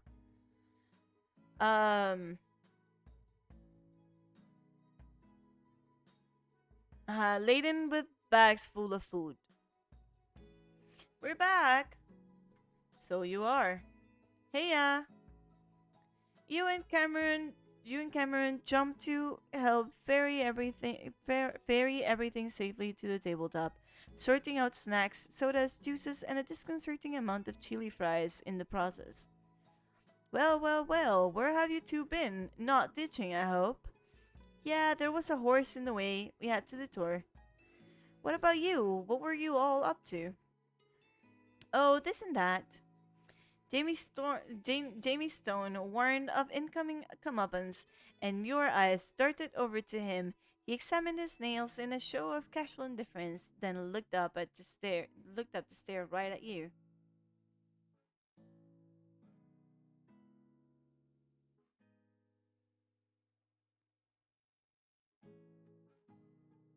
Oh, so he thought you wouldn't spill the beans. What's this? Yep, we went downtown for a bit. We did? We didn't. Did Deja calmly popped a straw into her drink and took a sip. Even if you dragged her into the very precipice of being revealed as a slacker, you knew she'd never give in. She had an image to maintain. So, you just stayed here? I suppose we did. Still, you caught a glint of amusement in Jamie's eyes, and as he looked smoothly away from you. Your belated and impromptu lunch passed by in a flash. After the crumbs and crumpled napkins were swept away, all that was left was to get back to studying. Just like how Deja had put it, when you first arrived, today was a long haul. set aside to wrestle through the last of your exam prep. Man, I left all the hard questions for last. This sucks. Cameron's low whine prompted a few sympathetic mutters from around the table. Even after running off for as long as you had to admit spending the rest of the day indoors wasn't appealing. Could anyone really blame you if you slipped your phone out for one last distraction? You found a candid angle and pressed the shutter button before anyone noticed. I'm sure if you zoom in, this says best Aaron is the and the stickers. Cool. No, I didn't find my light. Don't mind me. It's just it just felt like a good moment. Immortalizing our collective torment? How dastardly. Hey, it's not that bad, is it? At least we'll have something to compare to when we're finally past exams. He was right. You did have a deadline to keep, but at least you had a keepsake now. Capturing how exactly you've been getting there on film. Huh? Capturing how exactly you'd be getting there on film.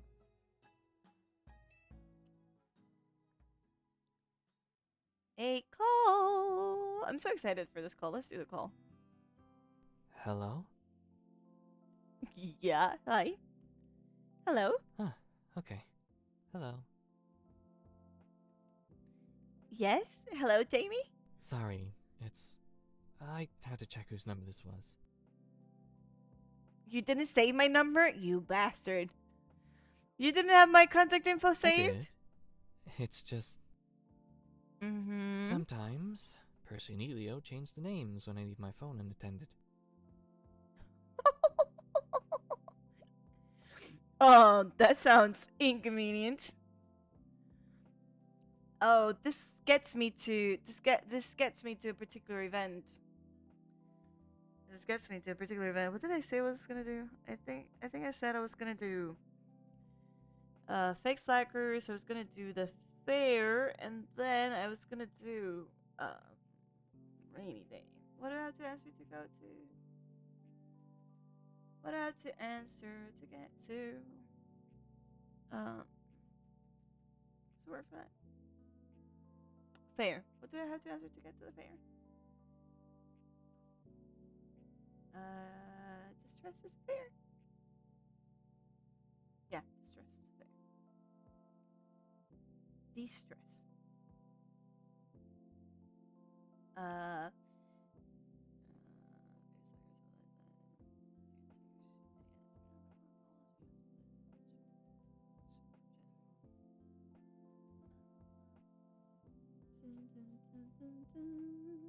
Okay.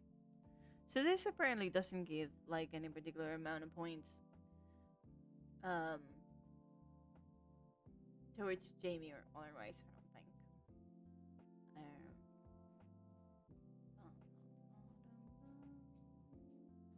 Yeah, no. Okay. Let's get back to here to see how I want to. Alright. Let's save. Save.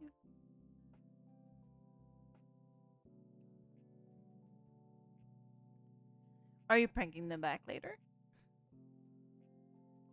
I will, but I have to wait for them to let their guards down. They've been on a spree lately, so I have to come up with some new ideas too. I'm guessing this has been going on ever since you met them? There was a grace period of a few months, but yes. Hey, the sticker. Got any stories? Another time. Anyway, now that I have called, how are you doing? I'm alright. That's good. I've been wondering, what do you do outside of classes? He's been wondering about me. that always seems so sweet. Like it's not just you being friendly towards Jamie. It's that Jamie also wants to know what DMC does. That always gets me. Looking for new things to You do? could say that. I've tried most of the things Elio and Percy would suggest. Video games, hiking. Cam mentioned you do bake sales sometimes. If I get really bored, perhaps. Okay, then there's, I don't know, homework? Office hours? Nice try. If you've got this much free time on your hands, I'm seriously worried about your finals. You don't have to be. Really. Oh, that's serendipitous. What is? What? Check your messages. I'll let you go for now. Sure. Talk to you later then? And we're saving here. We're saving here. Let's not replace that. I actually want to go back and see what that gets me. I do, but Percy is unfortunately a skilled social engineer. That, or he's just very lucky. Knowing him, it's both. Or he just knows you really well. Well, as you can see, he has several strategies available to him. It's relatively harmless. I don't have that many contacts saved anyway. And it gives me chances to prank them in return. In return. Anyway, now that I have called, how are you doing? Anyways, having done that, this is going on its 4th hour.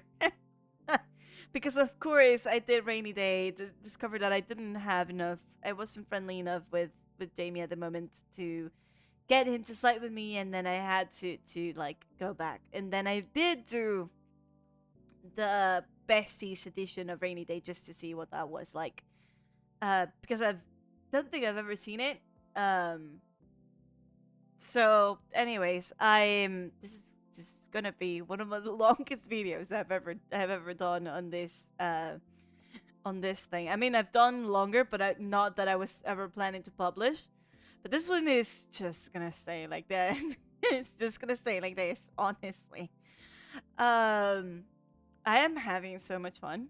I'm having so much fun. I need to remember that I'm gonna do this, and then I'm gonna do the. You know what? I'm gonna. Should I? Like, you know what? I'm gonna leave that.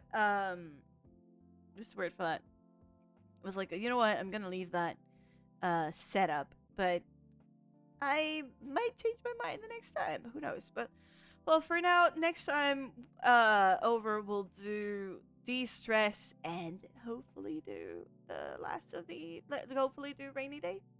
We'll see.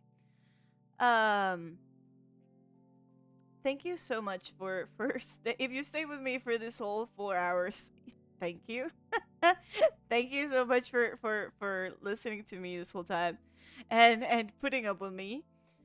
But I am tired. I'm tired. I'm gonna leave it here, even though I want to continue. But 4 hours is long enough, and I need a break. I need to drink water. I need to get up, stretch, get food. Do something other than stare at a screen. I will see you all the next time. Thank you so much for coming and watching. Bye bye.